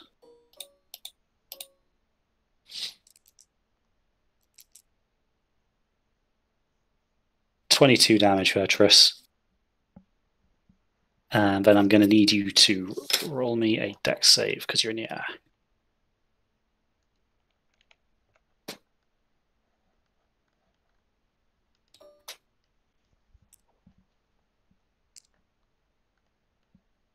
Mm, 18.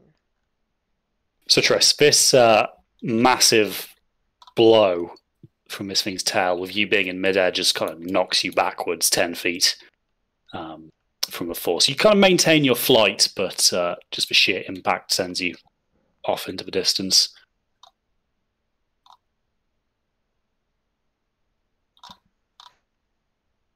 Okay, Rulin, you're up.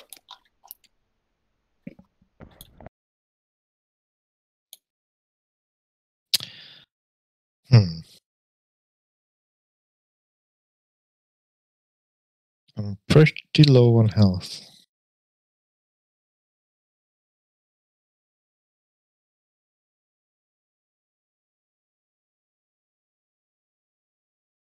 Okay, I think I know what I'm going to do. All right. Spear attack straight up. Just don't be a fucking one. Jesus Christ. Why would you jinx it like that? Because it's pointless whether I jinx it or not. It fucking happens.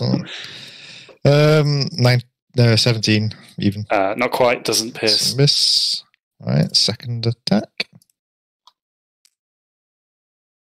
26. Okay, so this time you find a weakness in its underbelly. Okay, D8 plus 7. 11 damage on that. 11 damage, okay. And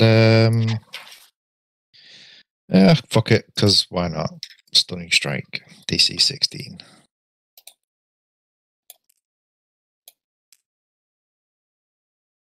That is going to fail it, so he's going to use his last legendary resistance to choose to pass. Okay.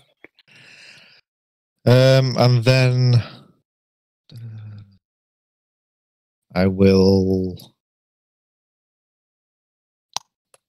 1 key point to Step of the Wind, and I will disengage. Mm-hmm. And I will go.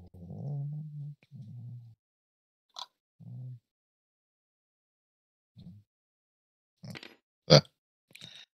Just fucking as far away as possible because I'm fucked. Mm-hmm. Okay. Braxton, death saving throw, please.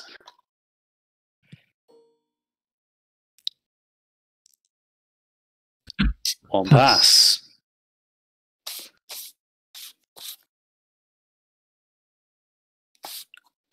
Okay, so could have gone towards. Yeah, Tarek, you can kind of see that Braxton is kind of unconscious, but you can see that he's still kind of moving a little bit, writhing around in pain. He's not dead yet.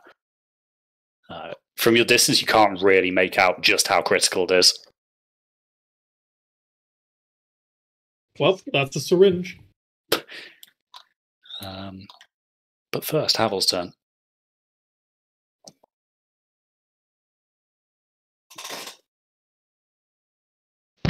So from where I am, I'm not going to be able to see Braxton, am I? No, you've kind of got that ridge line that's obstructing your vision. Oh yeah, I forgot. I've just climbed straight up the side of that ridge, haven't I? Yeah. I mean, you're a monk, so I'm not going to take that as being hard for you to do. Okay. It's not too steep.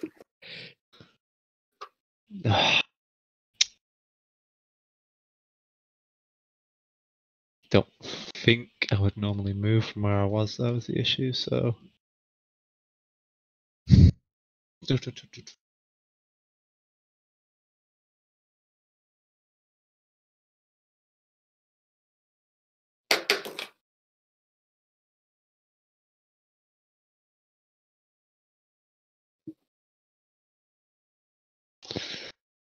Well, first thing I'll do is I'll do 2 shots at the Diabolus. Mm-hmm. And I've only got 2 after this. Ah! A hit and a crit. Sick.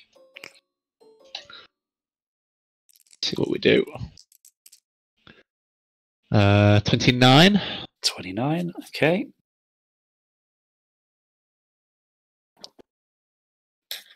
So, yep, more arrows just kind of pummel into this thing. These ones are going quite deep, it seems. You've managed to hit a less armoured region. Excelente.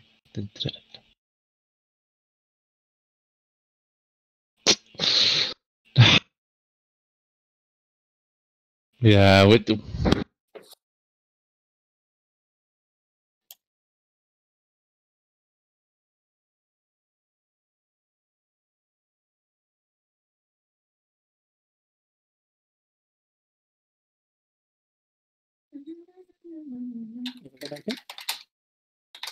Don't really have anything useful besides that at the moment.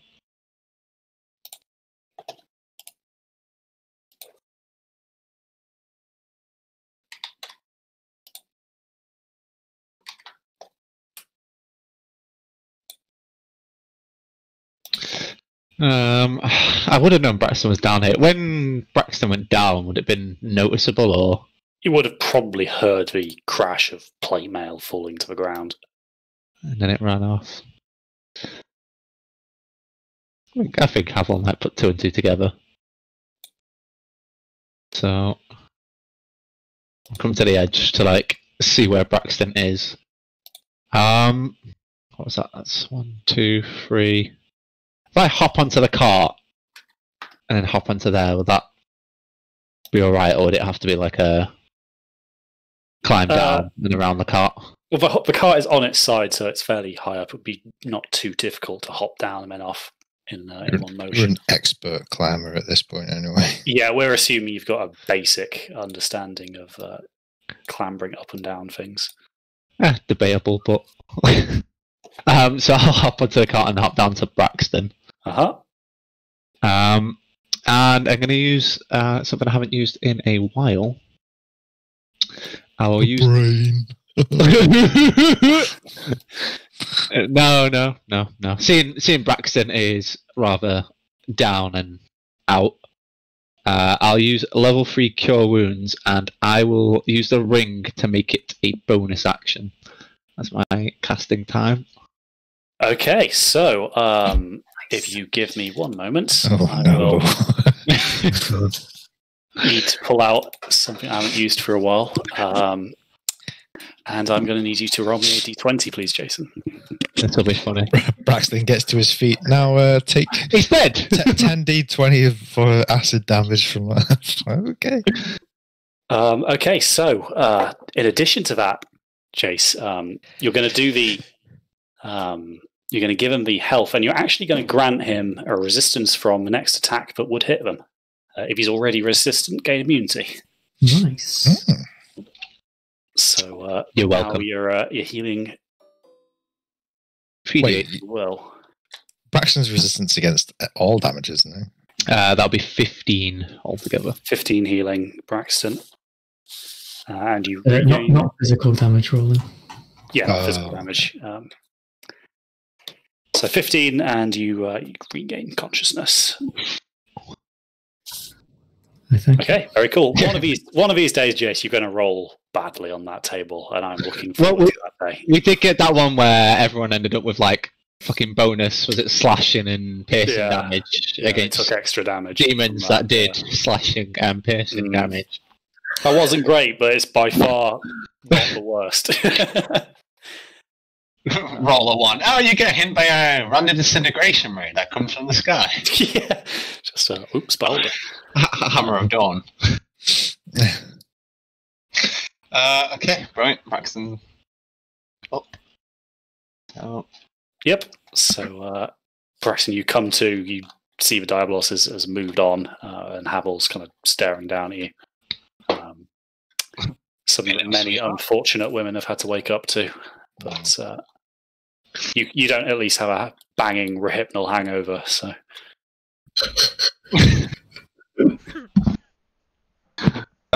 Brilliant. Yeah, that'll end my turn. Okay, so Torek or Wormling? Do you have any mad plans, Torek? Well, you've got Braxton back on his feet, right? I was just going to be like, maybe I should do the heals and all that, but probably not going to be in a good place, irregardless. I probably should give him some heals as well, right? Or essentially, what I'm doing isn't urgent, so you go ahead. Okay.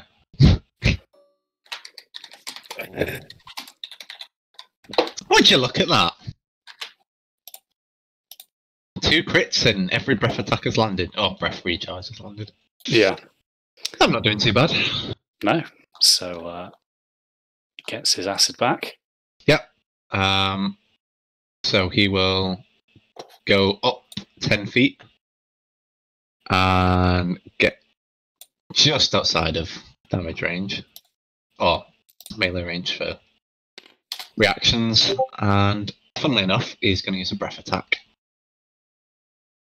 Alrighty, so dex save. Smash this time. He's actually going to fail it. Oh, well, look at that.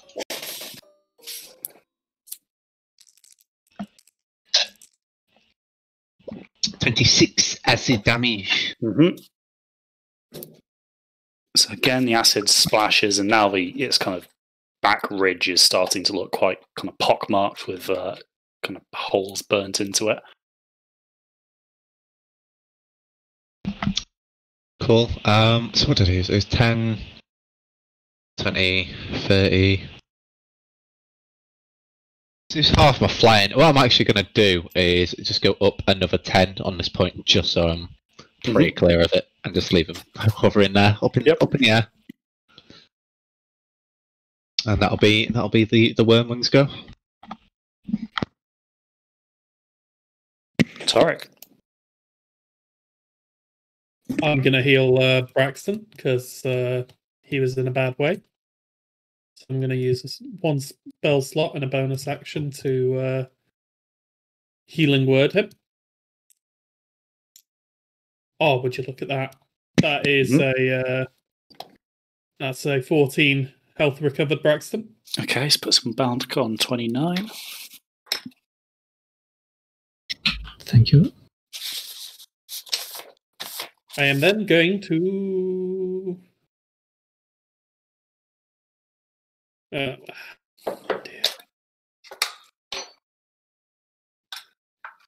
I'm gonna shoot it again with the last flask I possess. Okay. Acid flask launcher. Should I make a roll to hit? No, that is a dex save. Yeah, got it as a +1 flask launcher. So. Do you? Oh. Sorry, I must have misled you because it's an area thing. It's good you failed. It's fine. Because it's an area thing, it makes more sense for it to be a save in line with spells that do area damage. Because otherwise, we'd have to work out a scatter mechanism, and I really can't bother to do that. No, that's totally fair. So he fails it. So you kind of, with no allies around, just aim square into this thing's maw and pull the trigger. Nice. And that's 2d10 acid and 15-foot square of acid created. 8. Brilliant. How do you want to do it, guy? Yo, what? Okay. I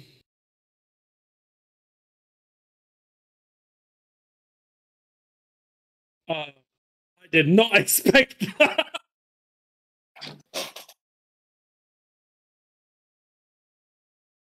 I think I'm gonna actually fire it. Like you said, it hit it straight in the mouth, so it's gonna fire into its stomach, and it's just gonna writhe around in the sand for a while before just dying on its back. Brutal, like it.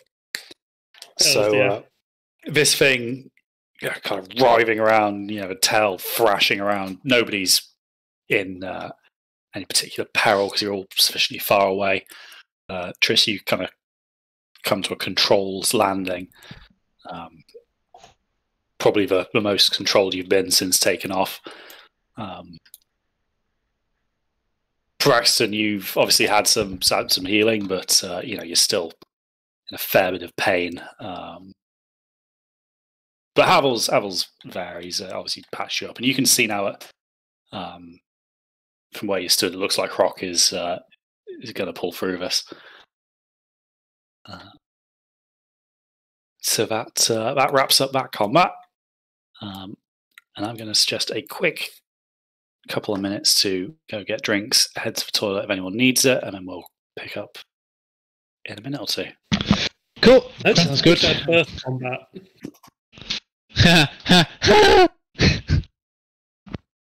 God, 3 more Diabolos! Oh no!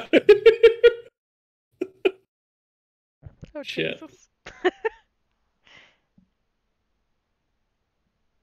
Crispy's just going to turn into one of those kids who smashes his toys too hard together. This is when Crispy is secretly telling us he wants this campaign to fucking end.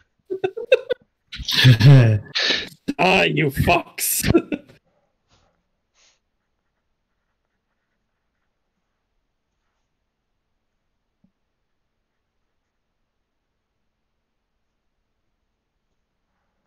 Right, I'm gonna go make some food or something.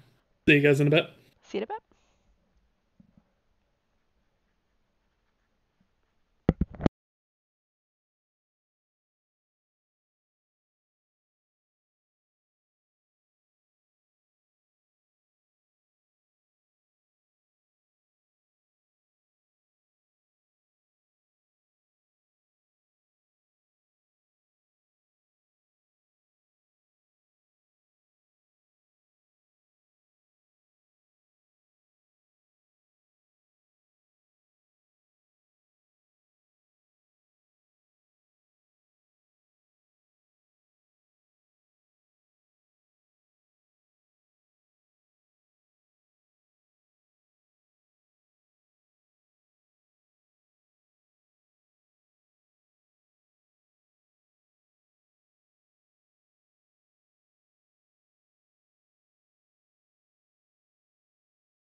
Jason back, I take it.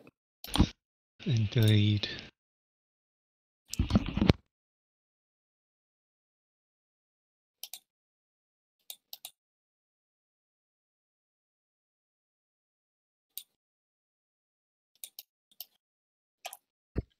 Back. All right.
So what we reckon? A bit more of a challenge. I was a bit worried with that one. I think it was also the fact that you rolled so many good rolls. Yeah, that was weird. That I never usually roll that much above 15s in one fight, and never when I'm playing. Yeah, it's kind of a weird disconnect between DMing and playing, just for quality of dice rolls. Didn't help that Rulin was getting all the good rolls in that one. Yeah. I think I'm genuinely thinking of just maybe Rulin dies in the desert. You just leave him there, Just retires. and then a nice level 12 wizard meets you down the road somewhere. Just on the side of the road. Hello. Forcibly takes the ring from Havel. Yeah. A half brother somewhere. Oh God. Yeah, this is revealed that Havel was also abandoned in the desert by his family. Just wanted nothing to do with him.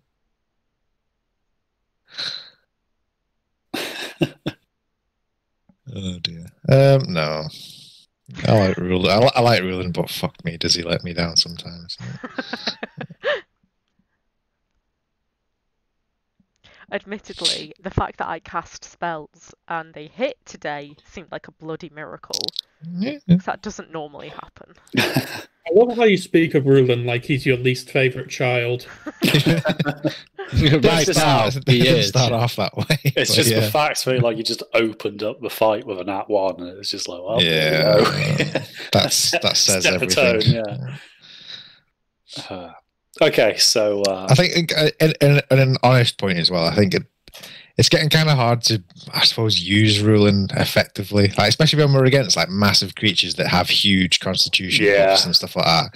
Like Rulin just loses all of his kind of fucking advantage in that sort of situation, and it's like, it's definitely not ideal. But to be honest, though, it's like it's kind of when we have tights here that, like, you know, you guys are pretty well rounded because, you know, Rulin's great when you're fighting, like, you know, humanoids and you've got a lot of them. Yeah. Whereas obviously Titus is just good at standing in front of big monster and absorbing some blows and just smacking it right in the face. Yeah, I stand here. So as a party, you guys do kind of complement each other well, but as you say, this single target fights aren't Rulin's forte. Nope.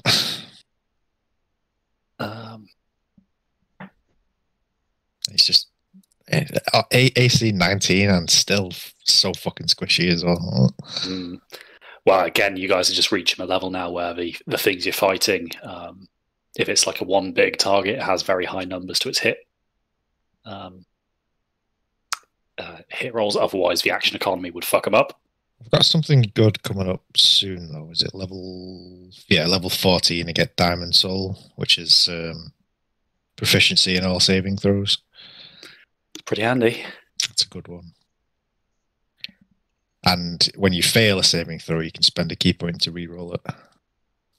Oh, that's cool, actually. That's very useful. Especially when you've got a lot of key points. Yep. Well, I'll have 14 at that point. Mm-hmm. Yeah, monks are just meant to be flexible and mobile. There's never meant to be a situation where a monk is completely useless, but I can understand your grief of being... it's just a big single target fighting. It's just not for Rulin. Right. You've also got used to fighting with Titus, which is... With him taking the attention. Yeah. Okay, note to self, 2 Diablos next time. Got it. Yeah. And 3 Tituses. 3 Tituses. When you got same number of horns, so same CR, I think. yeah, that's how balancing works. Count the pointies. It's all about the horns. As you can see, this hedgehog is much stronger than a red dragon. Are we... It's science, y'all. Have I missed the description of Torek taking this thing apart piece by piece and like? We haven't. I am farming anything I can get. So yes, this thing now lies dead in the dust, and Torek, you deem it safe enough to approach. Has Torek now got proficiency in butchering? You know, I don't think butcher's tools are a thing, but if they were, the big ass meat cleaver. Because let's face it, it's not going to be surgical tools to dismantle all these things. So this thing has very, very thick bone carapace. Each individual plate is quite easy to separate with all the ligaments and tendons joining it, but actually cutting the plates themselves down to size, you don't have the tools with you at the moment. That would require some serious time. Maybe this would make a good shield. Oh, and did any dwarves survive? Oh yeah, there were dwarves. I'm going to take your resounding silence as a no. So, no one said I want to go and check. I will go and check. Okay, Havel. So, roll me some medicine. I have the strangest feeling. They're dead. I think that's... Oh, where have I just put it? D&D. I cannot imagine it being very high. I can't remember off the top of my head my medicine, though. Yeah, it's an 8. Okay, so the 4 that kind of remained in the wagon are very, very dead. They have been just absolutely trampled. The one that kind of got thrown clear, you can see that he's not dead, but he's just completely unconscious. Lots of broken limbs, bones, and you suspect a punctured lung. Okay, cool. I'll poke with my foot to make sure he's not pretending. It doesn't seem to have any effect on the dwarf, and it makes no reaction to it. Cool. I'll relay to everyone that they're pretty much all dead, unless someone wants to save this one. Pretty much. So, well, this one isn't squashed, so might be alive for now.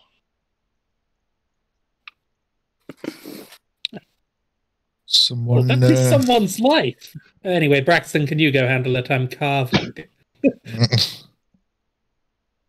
Who wants the dog meat? Yeah, I'll go and see if there's any more specific diagnosis that I can put on top of Havel's. He's not dead. Okay, so Braxton, I'm going to need your medicine from you as well.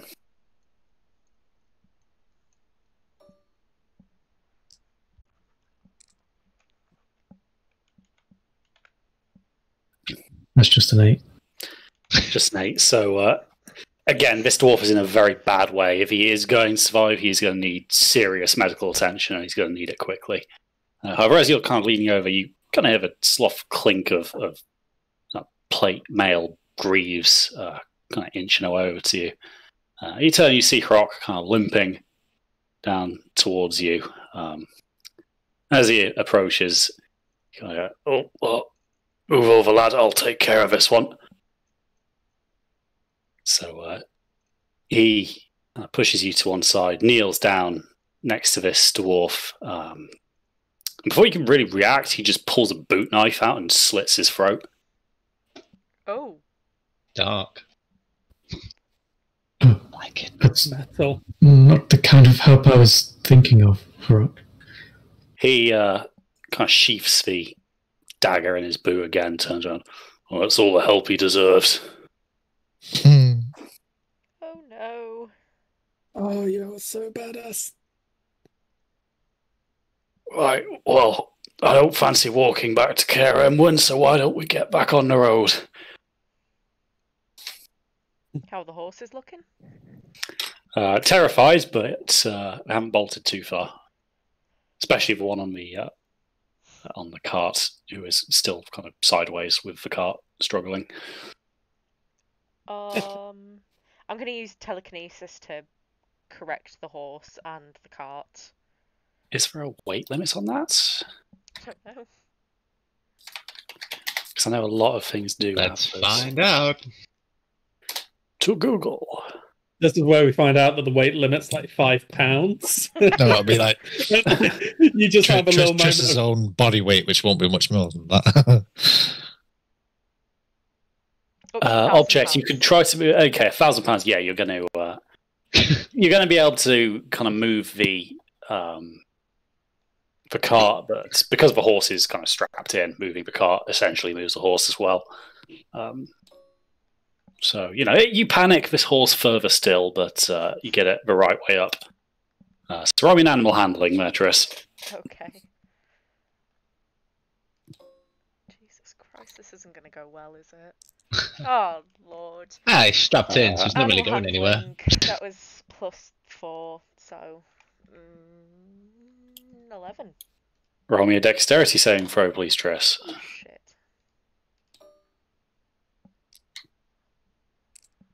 16. Okay, so you get this thing back on its wheels and try and attempt to calm the horse, but your presence just seems to have the opposite effect. And the horse bolts, but you do manage to kind of throw yourself out of the way just in time. But this cart's kind of being pulled along this horse further down the road. Pavel?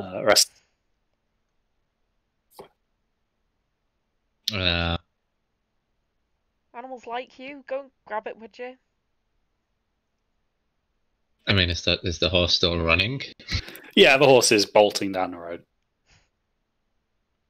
Cool. This Havel stood on the side of the road like, And this is my problem, how? From the top of his horse, yeah. Fine. I will chase the cart down. Okay, so Havel, you kind of spur your own horse into action and kind of get alongside the cart. So roll me an animal handling. Yeah, you know what? We'll go with animal handling first. That's a 13. So you don't get it to stop fully, but it kind of slows its pace a little bit. It's still a bit skittish and spooked, but it's not just running hell for leather down the road now. Cool. I guess I'll just do animal friendship level 1. Okay, so with a bit of magical persuasion, you manage to convince this horse that the danger's past. Then it calms down and comes to a halt, and you manage to lead it back to the rest of the group. So Croc promptly mounts up and sits himself down, and you can just hear a deep sigh as he's clearly still in a fair bit of pain.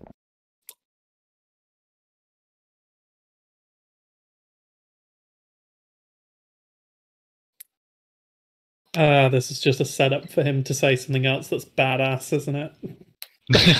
So if anyone wants to heal him, that'd be great.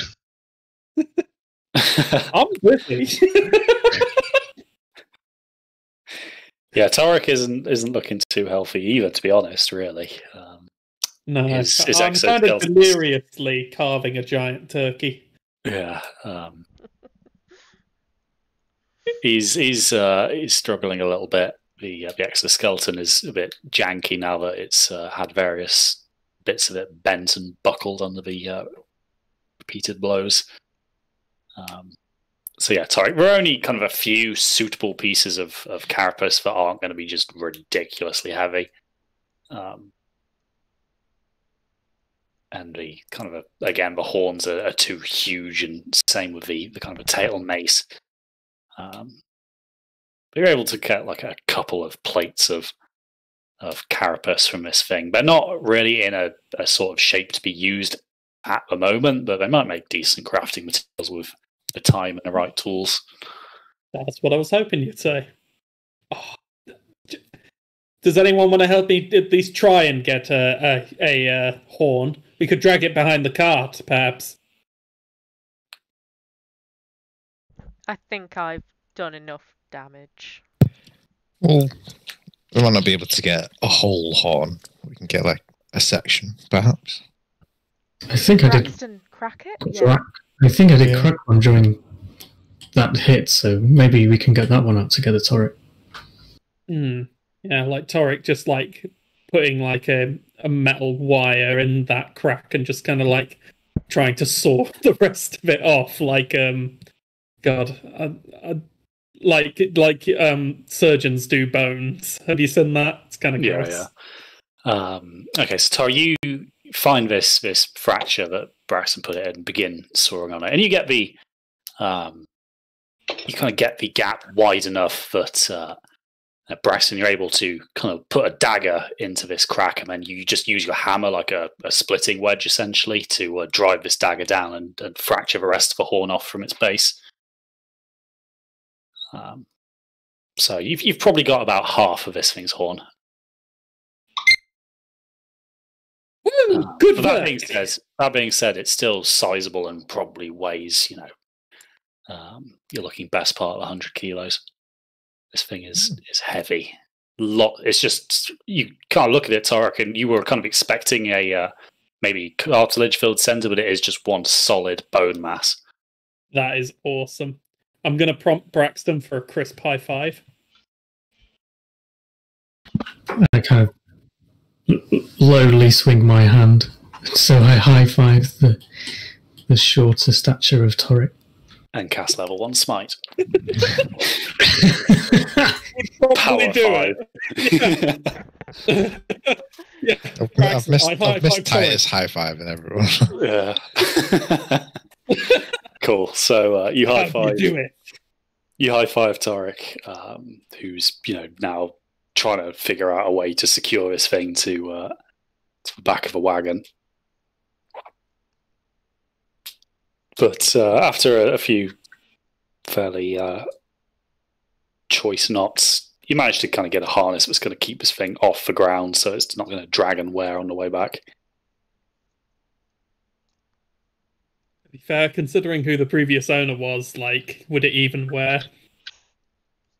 Well, that's Previous owner. Yeah. Tarek's second-hand body parts. Yeah. If found, please return to one desert. Actually, that'd be a great name for a necromancer shop. Second-hand body parts. They call him Second Hands. Yeah. That's a random encounter waiting to happen. Oh, hello, I'm Second Hands. I think we might have broken Pascal. Taking note for my Monty Python one shot. All the characters are just named first hands, second hands, third hands, fourth hands. And we all do the same shitty German accent. Yeah.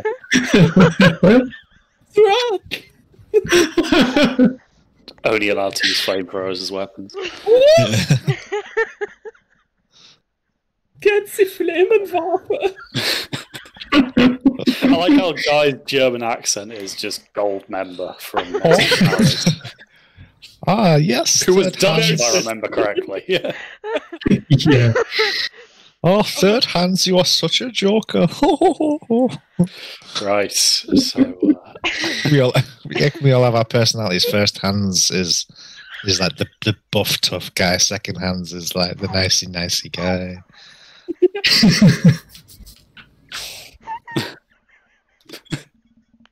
It's a bit of a knockoff, let's face it. Oh God.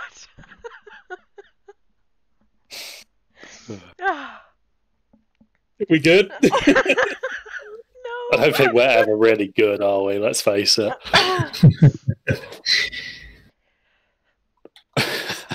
Give me a minute, I'll be able to breathe again. Yeah. Let's get on with it, I suppose. Tarek, you secure this. You secure this horn to the wagon, and you guys get back on the road.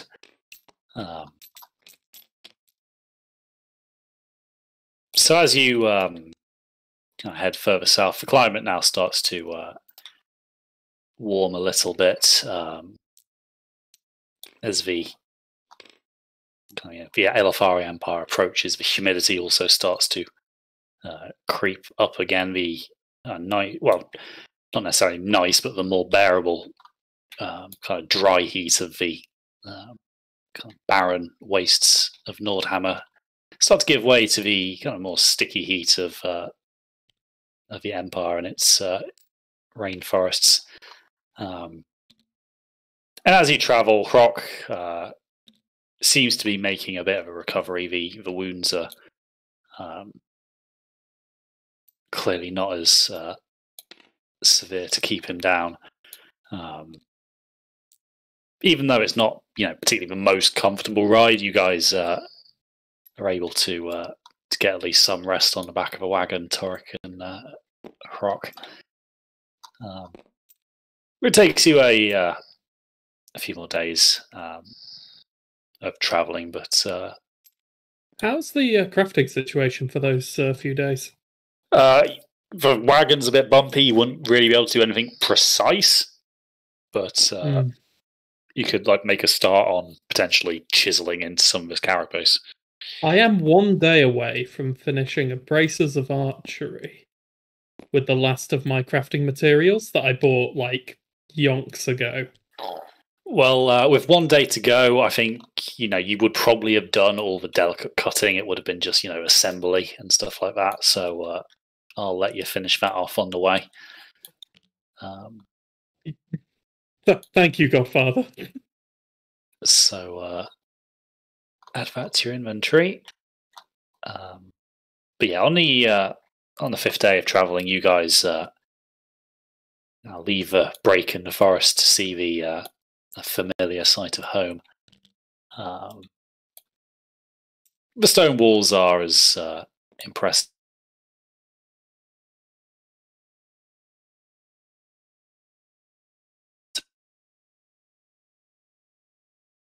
Triumphant trumpets. However, as you kind of ascend this winding path leading to the main gate, you can see signs of damage in the stonework. Damage that wasn't previously there after Ronfan's vaunted repair work was scheduled. You can see there's appears to be sections of the wall that have been impacted by something, or maybe munitions of some sort. But as you approach, the portcullis is raised. The courtyard is still busy. You can see that some of the new recruits is actually not really accurate anymore. These people, slayers now, fully fledged slayers. You can see a few of them sparring, but less so than previously. You imagine a lot of them are out on contracts. But you're met with kind of shouts and greetings, and when they see that Rock is kind of with you, you start to have a small crowd kind of gathering around you. But Rock kind of shoos them off quite quickly. He doesn't really give them the satisfaction, but instead he makes his way towards the bridge leading to the inner sanctum here. Well, I think we probably best get something of a council meeting soon. I think we've got a lot to discuss.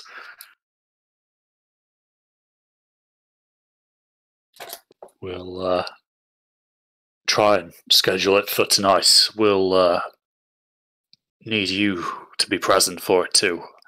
I know it's unconventional, but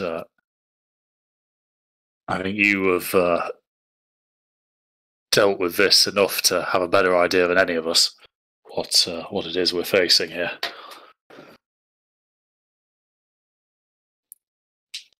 Okay. We'll take some time to get ourselves together. Yes, very well. I'll talk to Ronfan and see about getting a banquet on tonight. I'd say we've earned it. Mm-hmm. Sounds good. So Ronfan, seems to be quite glad to see Rock as you see him kind of coming out to investigate what all the noise is about. And as Rock crosses the bridge, you can see the two of them, they kind of meet up halfway, and clearly Rock is explaining something to him. But the two of them turn and walk back into the Great Hall, leaving you guys in the courtyard with kind of some of these slayers. Right now, it's probably 3 o'clock, so you're going to have a few hours to kind of get your thoughts together and take care of anything before the scheduled banquet and subsequent council meeting. Okay. Hmm. Who needs to Havel? do what? Yes, a small one. I have a present for you. Ooh, presents. I like presents. You're going to like this presents too. I hope they fit. I kind of just used some random objects for the sizing. And I'm going to hold up the braces of archery to you. I just love the fact that you didn't even check. It was like, You just made them know. You just made them know the size. I will wear them as rings. I'll take the braces and I'm like, oh, these are actually pretty beautiful, Torek. Yeah, you think so? Yeah. Well, I just thought I'd you know, I didn't expect any compliments. Anyway, these things will help you strike harder with your arrows. And like I'm gonna explain how they work to him. So while wearing these braces, you'll have proficiency with longbow and shortbow, which I'm guessing you already have. Yeah. You'll also gain a +2 to damage rolls on ranged attacks made with these weapons. Yes. That'll be quite nice. Mm-hmm. So you try these on Havel, and surprisingly, they're a good fit. Nailed it. And you look forward to being able to put these bad boys to the test. Indeed. So yeah, I'll slip those on. While I'm here as well, there's a couple of things I want to do, unless anyone's got something urgent. A few bits to do, but you can go first. Alright, okay. Couple of things I'll do. I'll be going to the quartermaster. Because I need to do some restocking. Yep, so iridium arrows, I'm guessing. Yeah, so I'll need 8. Wait, no, I can hold 20, can't I? Because I've got 2 quivers. What do I need for normal arrows?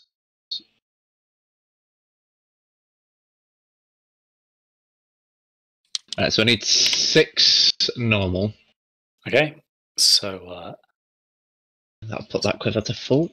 Yep, so that's going to be 5 silver per arrow. Cool. And how much would it cost to get 12 iridium? Well, that is going to be 5 gold an arrow. 5 gold an arrow. Yeah, sweet. I'll get 12 iridium tipped, and the 4 of the normal ones. And as well, considering multiple times it's happened, bowstrings, because Havel can't be asked actually putting one together. Alright, so come on for his backpack. Yep, bowstrings aren't too expensive, so you're going to be looking to pay probably only a gold per bowstring.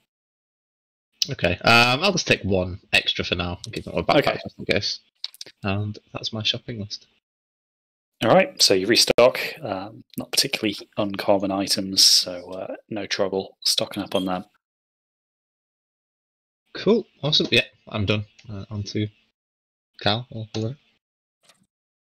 Yeah, 2 seconds.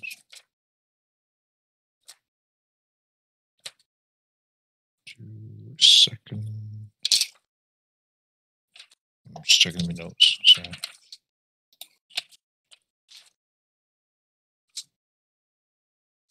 Can never find what I need to find. Okay, not bad. Right, yeah. So the fluorite that I picked up from Gemoor, I'll hand that over to Torek, I guess. Now that he's finished with the braces, Torek, maybe you can work on a way of containing the hibernite if we eventually get back there. I didn't realize you bought some of this. Well, we didn't really have time to discuss it before we fled from the city, so yes, managed to get hold of some before we left. Should be enough, I think, to make another container plus a little something extra for you to play with. Maybe. Thank you. I'll make this up to you. Cool. So how much hibernite am I looking at? Hibernite? Oh, sorry, not hibernite. All right. It was 750 grams I've got. So it was 500 grams to you reckon to make another, well, to line a container that was roughly the same size as the chest that we broke, and then plus like an extra, like an extra bit just to play with and see what else we can do with it, maybe. Cool. I'll see what I can do. Lining a chest with it. Then gonna need a chest. That would be a handy prerequisite to save you some time. You know what? I did have a lockbox in my original character's inventory, for the explorer's pack or something. But I think I said early on that it's just something that I would have left at the foot of Rulin's bed inside Kerem or whatever. But yeah, might be big enough, maybe just a lockbox. A lockbox. Well, assuming it was in a pack, you'd imagine that would be small enough to be portable. Oh yeah, it might not quite be big enough then. Yeah, true. Unless you just had a servant to lug it around. There's got to be a chest. I would like a chest somewhere in Kerem. There's definitely there are definitely chests around somewhere. You might have to persuade someone to maybe turn out their possessions from it first, or you don't have to ask, but it would be the polite thing. I don't have to ask. We have slaved your leader. We ask for a box. I think we've proven ourselves to be pretty useful around here, that someone will lend us a chest. I mean, you say lend, but I don't imagine they're going to want it back after we've had our, time. No, probably not. Most likely. Plus, Torek will do something special with it, I'm sure. Make it nice and ornamental kind of thing. So, I'm sure. And then, sorry. No, carry on. I'll also go and see Thingyo. What was his name? The Hjulrus, that's it, the blacksmith, yeah. And I'll just discuss changing my spearhead for a pure iridium spearhead. Okay, so you have the iridium for it already. In the spear and those ingots, so he's only going to charge you for labour for it. So it'll be 25 gold, but that'll convert your spear to a full iridium blade. 25, is that it? Okay, cool.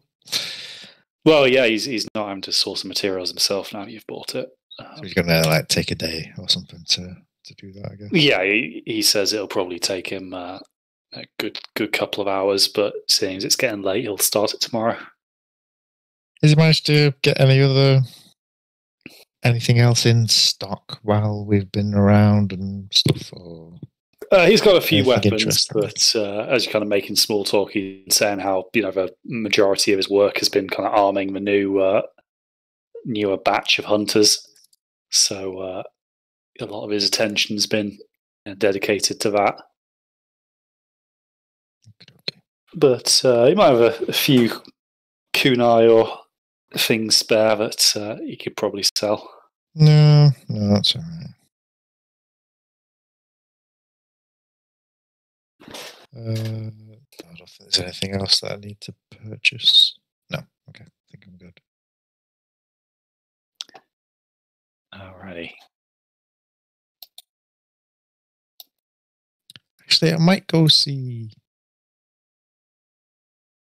But like bags of holding, that wouldn't be something that the quartermaster would really have on hand, is it? Possibly. I'll go see a quartermaster. Okay, so Herodias is in the shop, just having finished dealing with Havel. On your request, he goes back into his little warehouse, and after a while, he does actually come back with a small bag. Yours for a very reasonable price of 150 gold. What other curios do you have lying around, Herodias? Anything interesting?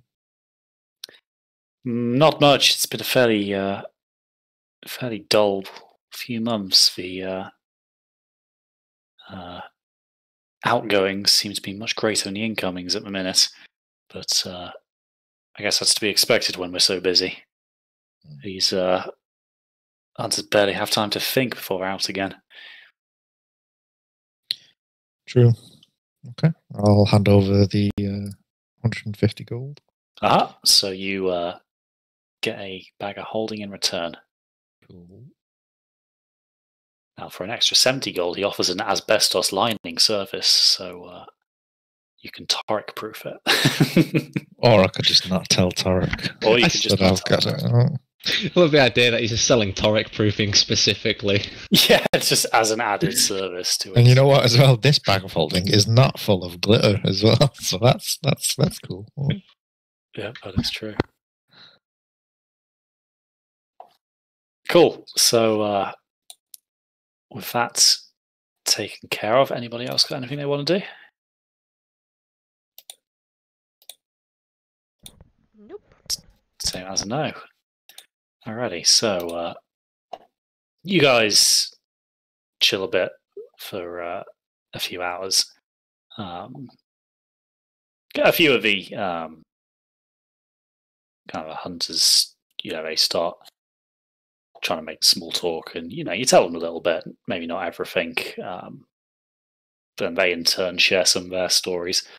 None of them are fighting particularly dangerous monsters for you lot, but considering how they were when they first got here, they're clearly making big progress. Although you do see that there are a couple of empty beds in the bunkhouse. Seems that not everyone made it. But the time goes by, and it's soon time to go over for the banquet, which we will do at the start of next week's session. Well done, everybody. That was a very tough fight, actually. I wasn't 100% sure how easily you'd be able to do that. Yeah, when you just constantly hit like 25 plus, I was very worried. It's kind of a problem with big single monsters like that. It's very cool, but like if they don't have big modifiers, like the action economy just fucks them up. Because if you've got 2 attacks and you like miss both of them for a round, then it was quite well balanced. Well, it's kind of like the purple worm, to be honest, because it was powerful on paper, but it just couldn't fucking land any hits. So, yeah. Until it swallowed fucking Titus. Yeah, that's true. And then Triss jumped in after him. Yeah. I forgot that happened. But no, you are a nutter. We'll pick that I up. think that Torek actually says that at the banquet. Like they're just reminiscing about it. He's like, hey, you're an absolute nutcase. I like to imagine that they're not reminiscing about it and Torek just pipes up, Triss, you're a nutcase. Like with no context, no conversation leading up to it. Just, Triss, you're an absolute nutcase. He meant to say it like 3 weeks ago, but he just got distracted, and now it finally popped into his head. By the time he says it, everyone else has left, and he's just sat there. Yeah, like Torek's too busy, like just engraving something into one of the long tables to actually even start eating until everyone's wrapping up their pudding.